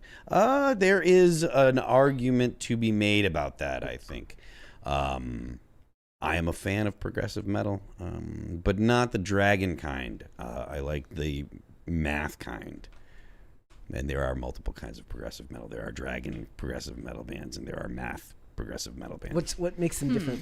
The dragons. Okay. Okay. The dragon progressive metal, they're singing about like demons and wizards. Oh, so it's actually genre. Yeah, okay, so it's like it's power metal sounding. Wait, okay. Are the math bands singing about math? They're singing about abstract things if there is a singer at all. A lot of times those bands don't even have singers. Okay. Animals as Leaders, Polyphia, those bands don't have vocalists. I'm very naive to these genres Polyphia in general. is so good. I think you'd like Polyphia. Just check because it it's not super metally, but it's so good. Mm-hmm. They're such a great band. All right, guys, we're moving on. I'm going to touch on the writer's strike very quickly. We're going to get through this one very quick. They're saying that there could be costing, that the writer's strike that's going on in California right now could be costing the California economy $30 million a day. I would like to know where this money is going, that they're supposedly stopping $30 million worth of stuff being made. Like I said, I just reviewed a movie that I watched yesterday. I'm not kidding you. One of the parts that I point out there, I say, look, if there's anybody that should be worried about ChatGPT taking their job, it's this movie. Because there is no characterization. Outside of the fact that they deliver a bunch of bland tropes that you've seen a million times, there's no actual writing that feels like there's any soul to it whatsoever. Jennifer Lopez in this movie looks just...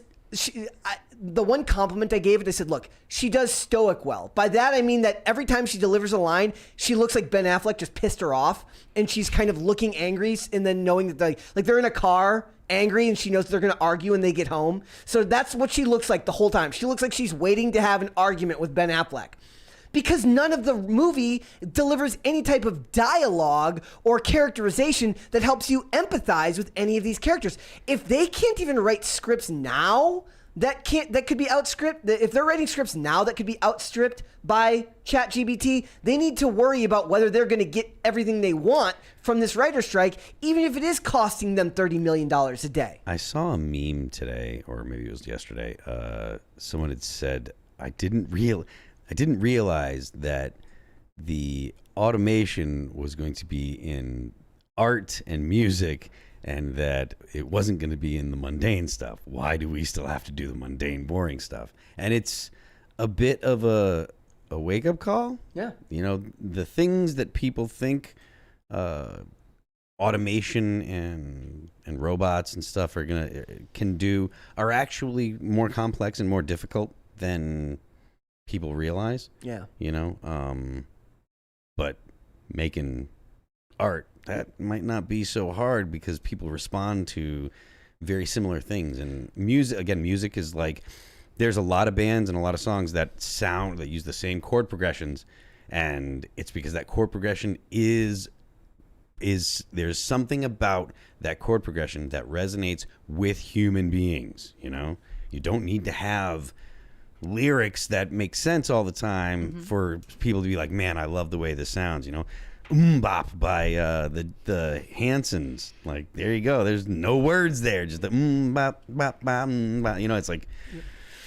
So what's funny about that is, like, a lot of it is also that they've kind of done this to themselves by making a lot of substandard corporate art for so long that they've kind of conditioned people to be okay with just accepting the bare minimum. Maybe. Like, people in a lot of ways, they don't need high art because they're just looking for a movie that they can put on after work. And what it is like, I had just learned this term the other day, and I talked this in the review too. There's a term for, like, you know, the movie with, like, the aging actor. It's an action movie. It's always straight to DVD. It's called a geezer teaser. That's an actual term. So it's basically, you know, it's Liam Neeson surrounded by one other actor you might have heard of, a bunch of actors you haven't, and you always find it in the $5 bin at Walmart. There's a huge market for stuff like that because people just throw it on as background noise. And those are the jobs that will end up being lost to things like AI. Speaking of which, they actually flew a banner over one of these strikes. I'm going to put it on screen here. It says, pay the writers, you AI holes. See, if they can't even come up with a better line than that, their jobs are going quickly, ladies and gentlemen. AI could have wrote that. Yeah. Well, there was one, I kid you not, we did for Cringe of the Day, one of the billboards said like Chat GPT doesn't have childhood trauma, and I was just like, exactly. No. You people, like, it's like you're not endearing yourself to anyone. And I like, look, I want people to make a fair living. They keep using the term living wage, which I don't know what that means in Hollywood. I don't think that it means anything other than we want more. Yeah. I don't. I mean, they say a living wage. I don't know what that means. I don't know what it costs to live in California. Well, they always have to live like 2 hours outside the city of where the celebrities live. The celebrities live in in Hollywood, or they live in the hills, right? They live in Calabasas. And they live in Calabasas. Whereas the people who do the blue collar parts of the jobs, the one that actually do all of the labor work, have to drive farther like because your grips and your cameramen. The ones that actually make the show run, right? Like, and I find writers to be like, look, those aren't the ones complaining here. It's the writers, it's the bougie writers. I've who got are complaining. one of my friends that's a producer that he lives in like the Lakewood area, and his house is very unassuming. It's I think it's two stories, but it's not anything, crazy. But the house is all on his block. They're all $1 million a piece because of the housing market. Because of the market, yeah. Wow. And like you look at it and it's like, man, I tell you what, $1 million. If I had $1 million and I took that $1 million to New Hampshire, I could have another house that's just as nice as mine, and like with a whole bunch of stuff on it, Yeah. So, and that would be like, if a lot of these writers' rooms right now, they're not even doing in-person writing because Hollywood's still pretending that COVID's a thing. Like they've ended the protocols and everything, but a lot of these writers' rooms are just Zoom calls. Yeah, I mean, I don't know what there that's like. Even a reason to live Exactly. out there? Like for a lot of them, I imagine that there isn't. Like they don't want to do it in person because there's liability. I don't think that. I mean, I don't know that writers are the same. Like they do the same things that like songwriters do. But I know there are songwriting mills where you get like 4 or 5 people together in a room and they just churn out songs, and you can do that. I imagine you could do that with writers as well. Oh boy! Yes, we love Ian here. We love, and plus he hasn't been on IRL for a while, so you need So yeah, I mean, I don't know. I need to know what he was saying. I don't know that if that's something that happens in the storytelling world. I feel like there is some value to like getting together in person to do that too. Oh, I mean, I'm going to LA next month. In the room. Yeah, I'm going to LA next month to do more writing for All That Remains, and I'm going out there because that's where Jason and our producer are. Well, like even like when we were doing the show, a lot of this prep work in me and Mary developed a rapport and a feel for the show that comes from working every day, right? Like you can't manufacture that online. There's too many barriers there between screens. Like I explained, we talk a lot about like there's a lot of people don't realize how much we've lost through talking on the internet, whether it's through text or even a lot of times in video calls, because there's just a technological barrier between you and the person you're talking to. The implications of having a discussion with a person in a room is very different from what it is talking to someone, even if it's on a video call. It's not the same thing. One of the things that people in business realized pretty quickly is that the hanging out after work for drinks, a lot of work gets done there. Oh, and if you don't go and hang out after work for drinks and go and socialize, you will fall behind in your industry. And I think that's part of the reason why there's so many people that are alcoholics and stuff like that in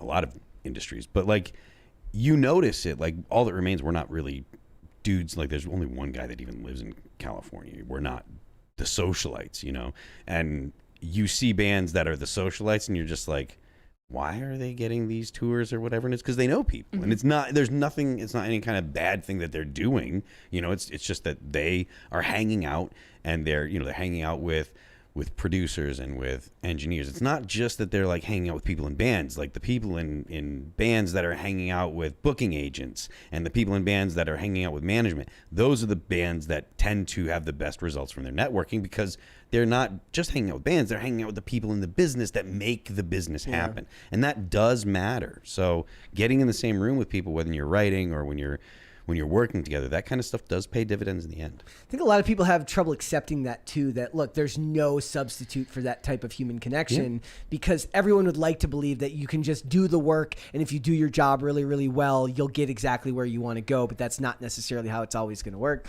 So they're saying right here that during the 2008 writer's strike, they're saying it costs about $21 million a day, so adjusted for inflation, about $30 million a day. That's a loss of $400 million in output so far already on this very, very small. The writer's strike's only been going on for so long, and that it could cost $3 billion if it lasts 100 days. Oh, wow. Yeah. That's a lot of money out of the California economy if they want to do something like this. All because these writers are like, look, I hope that they get everything they want. I don't think they're going to. I want everybody to end up happy, but I don't think that any of these networks or any of these industries are going to take any type of regard to what their thoughts are on AI what their thoughts on AI is. I think they're going to want to use it to their advantage. Yep. I think that we did a video the other day. We were talking about how like Seth Rogen wants writers to make CEO money, but the reason the CEO makes CEO money is because he's the one who has to think ahead and think like, look, we're not going to give up the rights to use technology like this. I want Wolverine's healing factor. Don't die too. You know? I could use adamantium claws. Yeah, you know. That'd be dope. It is kind of scary though how AI and just like robots are taking over so many jobs. Like you go to the grocery store now, and there's like 2 aisles of people checking people out, and but there's like just as many machines. People. But there's just as many people now looking to make sure you're not stealing stuff. There's just as many like they got people a up robot front. at the market now that makes sure you're not stealing. Have you seen this thing? I don't know which one you're talking about, but I've seen a few different models. I've seen one, and every time it comes by me, I go into like fight or flight mode. Like, back off, robot.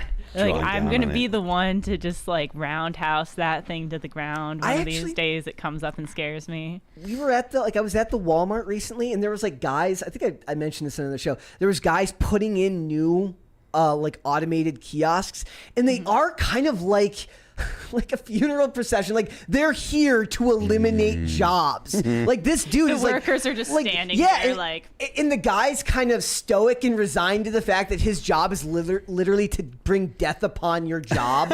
Like he's there like, sorry, man. And he's just there, but it takes a human being to install it. We got a $20 super chat here. The DJ Foy? The Jufoy? Brett, speaking of geezer teasers, the real-life guy that the character Turtle in Entourage is based on runs a company that just makes only that. See the last 15 Bruce Willis movies as an example. Yes. All his productions. Bruce Willis is kind of a perfect example for this, too, because, look, he spent the last couple of years making nothing but movies like that because he realized that he has dementia and that he wanted to make as much money for his family before he couldn't act anymore. I was watching a video on this the other day. He was actually the first person who sold his digital likeness to an AI company. So there are whole AI Bruce Willis commercials where he's not even there, where they do like where they face impose, they superimpose his face on another person. Oh, whoa. So he's actually sold his digital likeness to a company, so his stuff will live on long after that. And what Zach from Comics Matter was talking about, he's like, look, we're going to end up with a world where there's like regular Hollywood, and then we're going to have like sports entertainment Hollywood where you're going to be able to make choose your own adventure movies based on like giving like a program. It's like, oh, what do you want? Do you want a new Die Hard movie? And then you give it the parameters of what you want that movie to have. And what I think is going to happen is like just new jobs that require humans will come up from this, and the onus will be on us as the human beings that you have to make yourself marketable with a new skill set. And that's kind of the problem in an ever-evolving economy. You're going to have to make new marketable skills. You can't just make a living on just one job anymore. In a lot of ways, you have to be a renaissance man in a lot of these industries. We talk about how a lot of people who are content creators, they're not just one thing. They're a content creator, they're a marketer, they're a producer, they're everything rolled into one. The writers want to be able to just write, and I empathize, but it just looks like you're going to have to evolve with the industry. I do have a lot of appreciation for the people that look at stuff like AI and don't immediately recoil, who don't just say new equals bad, new equals evil, new equals lost jobs. In some respects, that might be true. The AI that's like the goal that I hear people talking about that they want to have like Alexa be able to do for you, or your Siri stuff or whatever. They want to be able to say, hey, I want to go to DC on the 4th through the 5th, and I want to get sushi at night, and I want a hotel and a car, and I want to take off at this time and land around this time. Can you plan that for me? And then the AI will produce, here's an itinerary, blah, blah, blah, blah, blah, blah, blah, blah, and it's all handled for you. Mm-hmm. That's the goal for the average person, and that sounds awesome. Mm-hmm. I would love, like, I just trying to get my car to send a proper voice to text message is oftentimes frustrating, to be polite. The idea of being able to be like, hey, Alexa, blah, blah, blah, and do that for me would be great. It would be awesome. Can it already do that? I don't think that it's capable of doing that, no. My favorite thing is trying to... It's got to be close. I mean, you can do that with a couple extra steps now, it seems like. Maybe, yeah. Remember travel agents? That was a thing at one time. Yeah, there's still some travel agents. Yeah, I mean, they're probably all fronts for spy the people organizations, who prefer right? to do it in person. It's Mossad. Before we went... Like, no, I know travel agents. It's Mossad, or it's... Wait, that doesn't... that makes it even worse. I don't know any Mossad travel agents. I didn't say that. Before cell phones, I was touring before everyone had a phone that had, GPS in their pocket. Mm-hmm. And GPS had just come out when we were starting to tour. And so they were really expensive. So most of our, like a bunch of our first tours, we had like a whole notebook of directions from MapQuest from blah, blah, blah town to blah, blah, blah town. And I remember MapQuest. The whole tour. We had a whole folder, a whole tour, 30 days of all printed out. Mm-hmm. And then you had your regular map in case you wanted to go off the planned thing. You set that up before you left for the tour. It was a... Did you ever have one of the GPSs, like the... We did. The separate things? Yeah, we got got Garmin's. The Garmin's, yeah. I was explaining this. I just bought a car for the first time in 8 years. Mm-hmm. The last time I had a car, there was no phone. Like, you didn't use your phone to get around. You used the Garmin to get around. That's literally how long it's been. We had multiple Garmins, but I remember it was a big deal when we could finally afford to get a Garmin for the van. Yeah. Because that made our lives it was so much easier. It was such a big deal. Yeah, MapQuest was a nightmare. Yeah, because you had to stop and plan the whole or you had to plan the whole thing before you left for a tour. Mm-hmm. So if something was amiss 25 days after you started, so that those Garmins, man, those things were life-changing. Yeah, well, I used to work for a medical supply company, so we had to have you have to check one out every day and put one in the van or the car you were driving for the company. So, all right, guys, we got some super chats there, Phil. Let's do this. Ooh, super chats. We're back up to let's see, where are we back up to here? Noah Sanders was the last. No, Aardvark 219 was. Yeah. James Orenthal Yun, I forget, I can't pronounce that. When? Yeah. Okay. Shout out to Phil. Dem socks is my new favorite pejorative. I can't hate on that. Wayward Soul says the Swamp Hagen Legend 1985 still looks amazing. Yes. I mean, most of the practical effects from back in the day holds up far better than any CGI. Practical effects that are done well from back in the 80s. Ooh. Blood squibs. Yes. Stop using CGI blood. CGI blood should be banned. There was another thing in that movie. There's awful dripping CGI blood. I'm like, you couldn't just put some fake blood on a steering wheel and let it drip down. You had to put CGI blood there. It's so bad. Is it so you don't have to clean it up in between scenes? Yeah, I mean, they're lazy. It's easier. It's less work. It's more expensive down the line. Harder for continuity. Yes. If you miss anything. I hate it. Blood squibs was just go watch RoboCop. And watch the blood squibs, and you just feel it so much more than when you watch just fake blood nowadays. It's awful. Raptor 10001 says, I swear Phil is listening to the same James Lindsay podcast that I did about Net Zero. Yes, I did. It is I. Oh, we got that one already. Fun fact, he was the only person that I kind of geeked out to. A lot of people have come through here. Yeah. I made an extra trip downstairs to introduce. I'm often very busy, right? Like when the show's like, I'm getting done editing the show, usually around the time they're going live on IRL, right? I made an extra special trip down to shake James Lindsay's hand. I love his Twitter. Yeah. I'm a fan. I haven't had the opportunity to meet him in person, but we've had so much like back and forth and stuff on the internet. I kind of feel like I at least know him enough to be like, hey, it'll what's up, happen. Jim? I'm sure at some point, happen. I'm sure, around here. So, James Orenthal went again. Aren't music bloggers like LARPing TV gym teachers? I don't know for sure, but maybe. I don't know.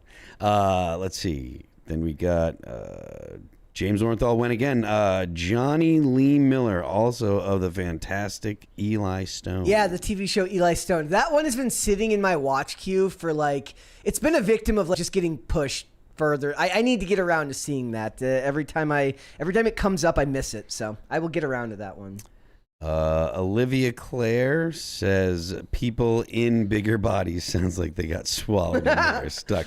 You are correct, Olivia. Maybe that's what happened. Exactly what happened.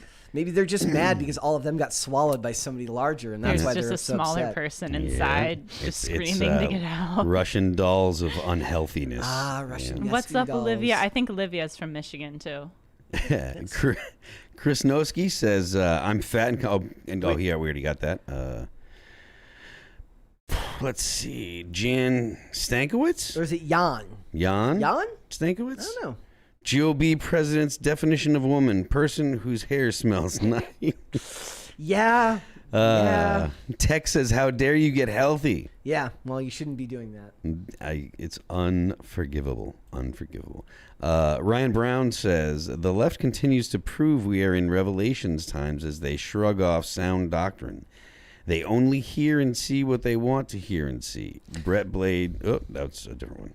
So, I'm not so spiritual on the whole thing, but I do agree that they only hear and see what they want to hear and see.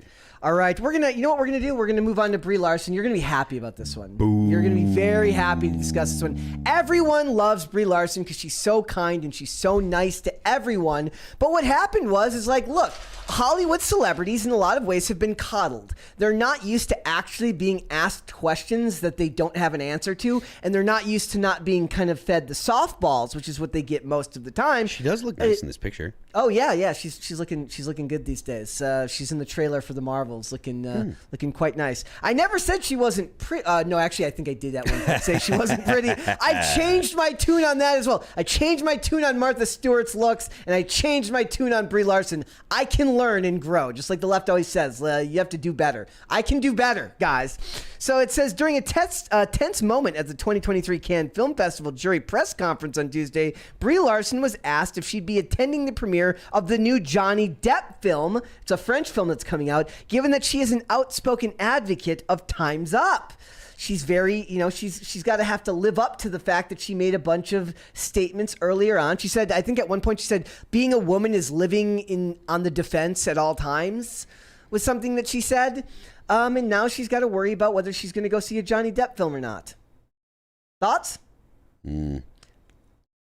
I don't really. I don't know what to say. She's just kind of terrible. She is kind of terrible in a lot of ways. I think this is one of those things where they're not used to being asked questions that they don't already know the answer to, or they're not used to being asked questions that they might have to say something that isn't going to be framed in the nicest way. Right? So she is basically saying that does she still agree that Amber Heard was the victim of that? Is that the case? Well, that's the thing, right? Like, she's not used to, a lot of times they're not used to being given evidence to the contrary, right? Like, they don't like the idea of a person existing that kind of screws up their narrative. It's all believe all women. Yes. So they're not used to, and the same thing happened recently. Ruth Wilson, she was on Luther. She was Alice on Luther. She said that Hollywood doesn't have a moral backbone to stand on with all of this because of how awful the industry has always been.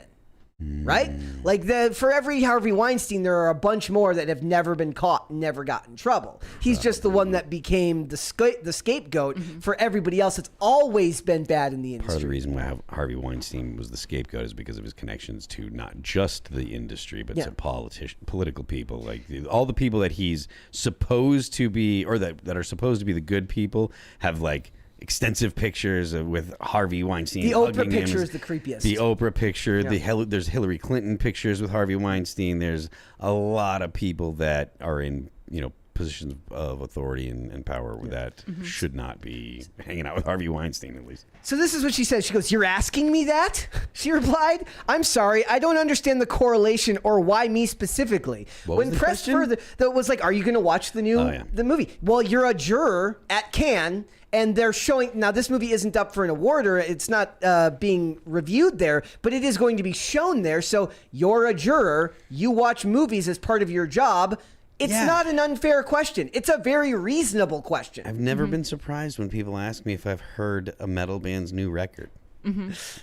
You're not like, is there some controversy? Yeah, I mean, it's like, the likelihood is that I haven't, but it's not a surprise that they would associate me with other metal bands that they care about. It's like, no, I mean, just act like a normal human being, Brie. Just act normal. No, see, I think that it scares her because she realizes that having to speak on it means having to speak on the questionability of the claims that have been made by Amber Heard, who just recently retired from acting and moved to Madrid.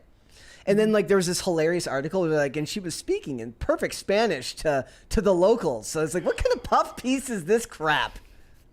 It's just tiresome. Isn't it? It's tiresome. Well, and the thing is with Brie Larson, I think she actually she tried to do a decent amount of work to revamp her image, meaning she was staying kind of quiet for the most part. She had a YouTube channel that didn't really work out. It grew to a certain size, certainly bigger than the size of this podcast, but given the size of her platform before, that growth isn't always the most natural, right? In a lot of ways, the growth of this show, which is something that I found very interesting, is I didn't always want it to be heavily promoted by Tim or anyone on IRL all the time, because I wanted people to find their way here naturally, right? I wanted them to come here because they wanted to watch the show, not because somebody that they also watched told them to go watch it. And that's why I think a lot of bigger celebrities have a harder time making that transition to YouTube. It's not as authentic feeling when they do it. Like when Will Smith makes an apology video on a set, it just looks weird, right? Yeah, YouTube. There's not very. It's not very you in the tube when it's done like that. You know? It's more like the production company tube. Sometimes it makes sense though. Like with your example specifically, I think there are people who watch IRL who would be interested in checking out your show. But I would prefer it the do that once in a while, but I don't need it to be done every night. Naturally a lot. Yeah, because what happens then is subscriber growth might go up, but then views don't go up because they subscribe because somebody that they trust told them to do so. But if they don't have an inherent interest in what you're making, they're not going to be interested. They're not going to watch it. What's the point? I would rather smaller subscriber count but more invested viewers who actually want to watch the content and care about what we're talking about, even if what we're talking about is silly sometimes. It's what we love about it. Or a lot of times. That's the reason we have pop culture crisis. Exactly. The whole point here is to not be serious all the time because the life is serious enough. I go on Twitter and I'm like, okay, that's enough for today. I don't need that much seriousness in my life all the time. I don't need to keep reading about the Durham report. I don't always need to do that. I want to be able to give people a reason to kind of step out of that and have some fun. You have to have the serious and you have to have the fun as well. Yes. But I do think this. I do think that a lot of these celebrities are now in an age where back in the day, the press was kind of like the check on those people, right? You expected the paparazzi to capture the embarrassing photo, to publish the embarrassing photo, to make the article that was going to be critical when they needed to be critical of these people. That's not the case anymore because now it's all controlled by access. Access media deems whether you're going to have the ability to interact with these people means that you have to say something nice, otherwise you're not going to have access to them. That's why nobody trusts movie reviewers anymore. We were talking about this earlier, with the Kendall. I mentioned Kendall Jenner as an example. If Kendall Jenner calls the paparazzi, she's going to call the paparazzi that's nice to her. She's going to call the paparazzi that makes sure the pictures that he sells are her looking good. She's going to call because she'll know who they are. It won't take very long. She'll see, I like that pic. She'll look at who it was. I don't like this pic. Who took that? Why did he sell that? Yeah. That kind of stuff will happen real quick. And then, the celebrities will know, I can call this person. I can call this agency. I can make this, I can just say something in this forum. Like they can say something on Twitter or Instagram, blah, blah, blah. And maybe the paparazzi that they like will know, okay, I can go there and, Speaking of this topic, Brie Larson and Amber Heard. Amber Heard, at one point, they said that she called ahead to TMZ to let them know that she was coming in to file a police report with a bruise on her face so that they could get photos of it and publish it because it would be good for her image to have those pictures out there. It's evil in a lot of ways, and it's why you need to always check yourself. Even if you agree with something one of these people say, understand that this is all a show, that it's all one big show, and we have to be able to parse through all of this information. Remember that what you're looking at, it may be real life, but it's still in a lot of ways a performance, even if it's in the real world. And the problem is now, as social media becomes more important, we'll see in a lot of ways that it's all you're kind of always part of this ongoing production, and it never goes away. The ability has to be on us. The onus is kind of on us to be able to parse through all of that and say, this looks manufactured. I'm skeptical of this. You have to always be skeptical, and that's hard for a lot of people, I think. Especially when it's stuff that affirms your prior beliefs. We have to check ourselves on that as well. Yes. Like, just because you agree with this person, or just because this person might be ideologically inclined with things that you believe, does not mean that you should take it all at face value, ever. Be very, very wary of people that are telling you things that you like to hear. Especially if it's Brie Larson, then you definitely have to be scared. Because if Brie Larson is telling you stuff you want to hear, it's probably not good. Terrible news. All right, we got some super chats at the end there. All right, where are we? Was it Isaac Martinez? I believe so. Isaac first. Ollie War? No, that was 20. Yeah. Isaac Martinez says, "Welcome to Pop Culture Podcast, Taylor." Thank you. I've been here before, but it's been a little while. But I like coming up here. You and Wesley did the show a little bit ago. Oh yeah, Wesley and I were on together. That was fun. Yeah. I've since lost the udder mug. Where did it go? I don't know where it is. We'll have to check around. I'm gonna have to ask everybody here. Hey, let me see in there. You got a mug? What do I got today? This one's like about like cat experiments. Have you seen this mug? Carnal asks, Taylor, I remember you are very much into hummus. Oh, yeah. So what is your favorite food to have with hummus? Great inquiring minds question. want to know. I think the best way to eat hummus is pita falafel with hummus and tahina and like some Israeli salad, and then of course your falafel balls, and then maybe like even shove some French fries in there. Do you do any type of like posts on social media with stuff you make with food? You should do that. I haven't, but I should. Yeah. Like, people love that stuff. Yeah. French fries? Oh yeah, they like in Israel. If you go to like a falafel stand, sometimes they shove French fries or like some fried eggplant. I am very anti French fries in sandwiches, and falafel counts as a sandwich. I like it. You can have them on the side, but I like to shove them right in there. But also just like hummus with pita. I really like it topped with mushrooms. It's really good. But like the hummus that you get at the store in the package, it is not. It doesn't live up to like fresh, warm hummus. I could talk about hummus for a whole podcast. You should do that. Hummus cast. Yeah. That'll be my show one day. I like to take pretzels.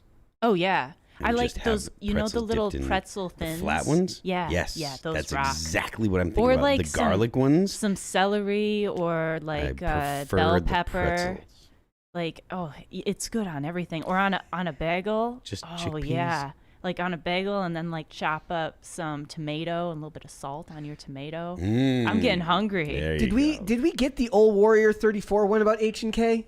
Yes. Did we get that one? I just want to make sure. Oh wait, no. H&K, Old Warrior 34. How did we miss that? Yeah, H&K hates us poors and refused to give us a damn MP7. Give it to me already, you Bavarians. It's true. I want the MP7. Me and everybody else wants that cool guy gun. I'm so glad we didn't miss that one. I am too. Yes. I am too. Let's see. We just got Ollie Concarne and then Gordon Shumway. Gordon Shumway.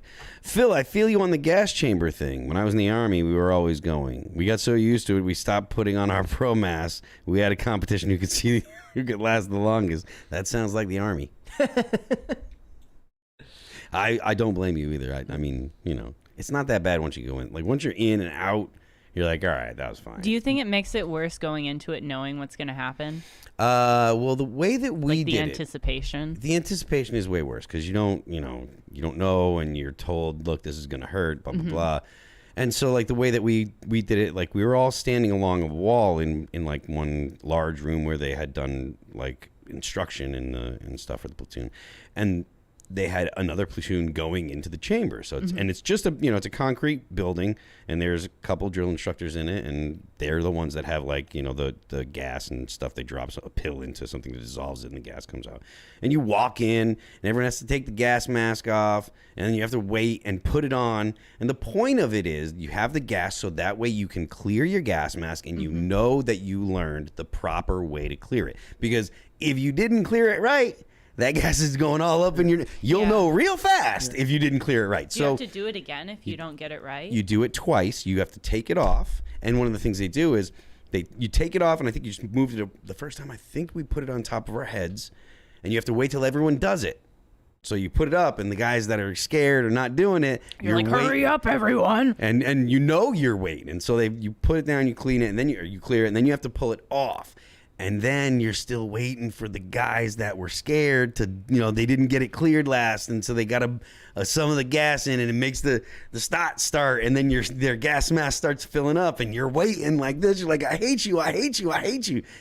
So, I mean, it can be a problem, and it can take a while. And, thankfully it wasn't like some kind of massive, we didn't have a huge problem with anyone in my platoon. And we kind of just, you walk out, you pull it off, and you walk like this. You don't touch your face, and just drool and snot coming out more than you thought you could possibly create. It's like, where is this all coming from? But if you feel great because you were all scared and nervous, and you get through it, and you get all the adrenaline, and you're like, yeah, okay, I did it, and you feel good. So it's and then you feel prepared. Yeah, it's totally worth it. It's like, again, it's not super awful. So anyhow, let's see. We are at.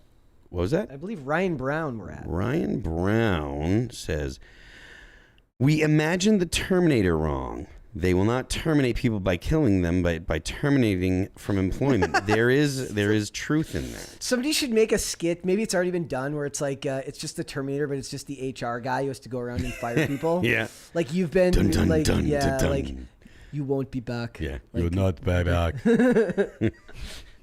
And then two more. Michael Williams, hey Phil, I told Seamus that he should put you on a cartoon and just have you yell the whole time. Love you all, guys. Thank you very much. That'd be great. That'd be funny. Just a whole thing where it's just you for 3 minutes just screaming. Sometimes we get him on Cast Castle to yell something. I do. It's fun. We gotta bring that back. Also, new episode of Cast Castle tonight. Okay. Tonight. Anyone wants to check that out on timcast.com. DD Mega Doo 97 says we need the James Lindsay and Phil episode of PCC. Yes! I'm for it. Dude. I don't know how you got through reading that name. I Mary- could not do it before. Mary does it with a straight face every single time. She says 90. She says 97, not 97. So maybe that makes it easier. DD Mega Doo 97. I was like wheezing laughing trying to Future shows to add to the castle. Food culture crisis. Phil's gun show. And hire Jeremy Clarkson for a car culture crisis. That the gun show will have to wait until we're in the new location. Yeah. I mean, that's one of those things right now. I want to be able to get out and go to the range with everyone. I would love to find a place that's like an outdoor shooting place down in Martinsburg. Yes, it's just one of those things we haven't been able to go like since being here, and it's like I didn't bring anything. I didn't know what the travel restrictions were on any of that. And From where? Minnesota. You can fly as long as you're going to Virginia, you can fly. Yeah, so it's like it's one of those things where it's like now it's literally been over 2 years. I have not shot like in several years now, so it's going to be like beyond rusty. Yeah, Let's do it. Yeah. Yeah, I mean, you could all come to my place, but that's in New Hampshire.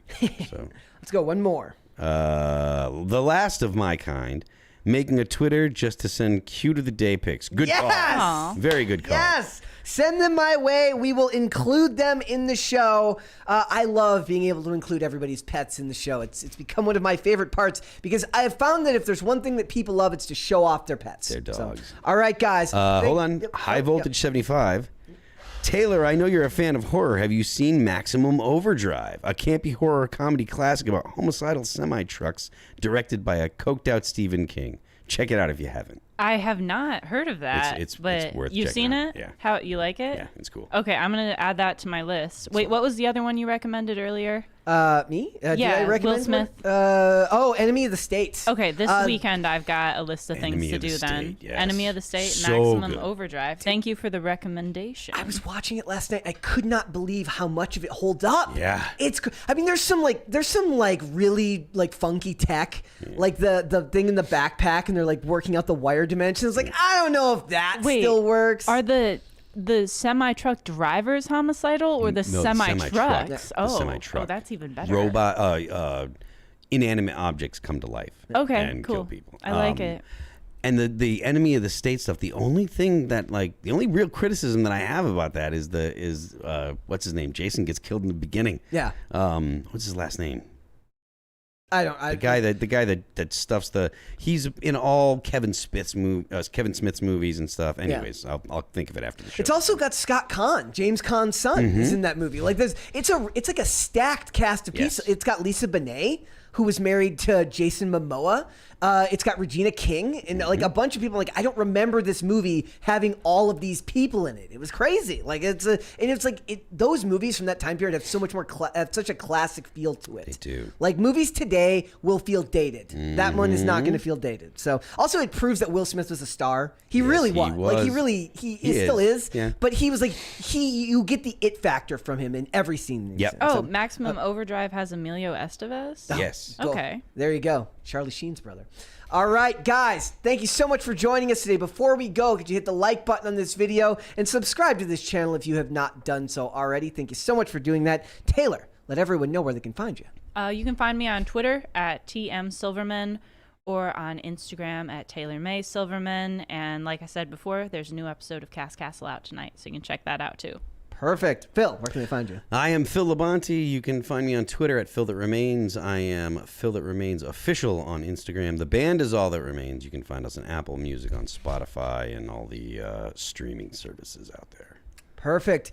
Guys, if you'd like to follow me, you can follow me on Instagram and Twitter at Brett Dasovic on both of those platforms. This show, Pop Culture Crisis, is here Monday through Friday, 3 p.m. Eastern Standard Time. That is noon Pacific. If you'd like to listen to this podcast, we are on Amazon Music, Apple Podcasts, Pandora, and Spotify. And if you'd like to follow the show on social media, we are on Twitter at PopCulture_show, Facebook and TikTok at Pop Culture Crisis, and on Instagram at Pop Culture Crisis Pod. We will be back with another episode tomorrow. Go and check out that review that I did for The Mother. It's out there right now. We'll see you then tomorrow. Later, guys. Bye, guys.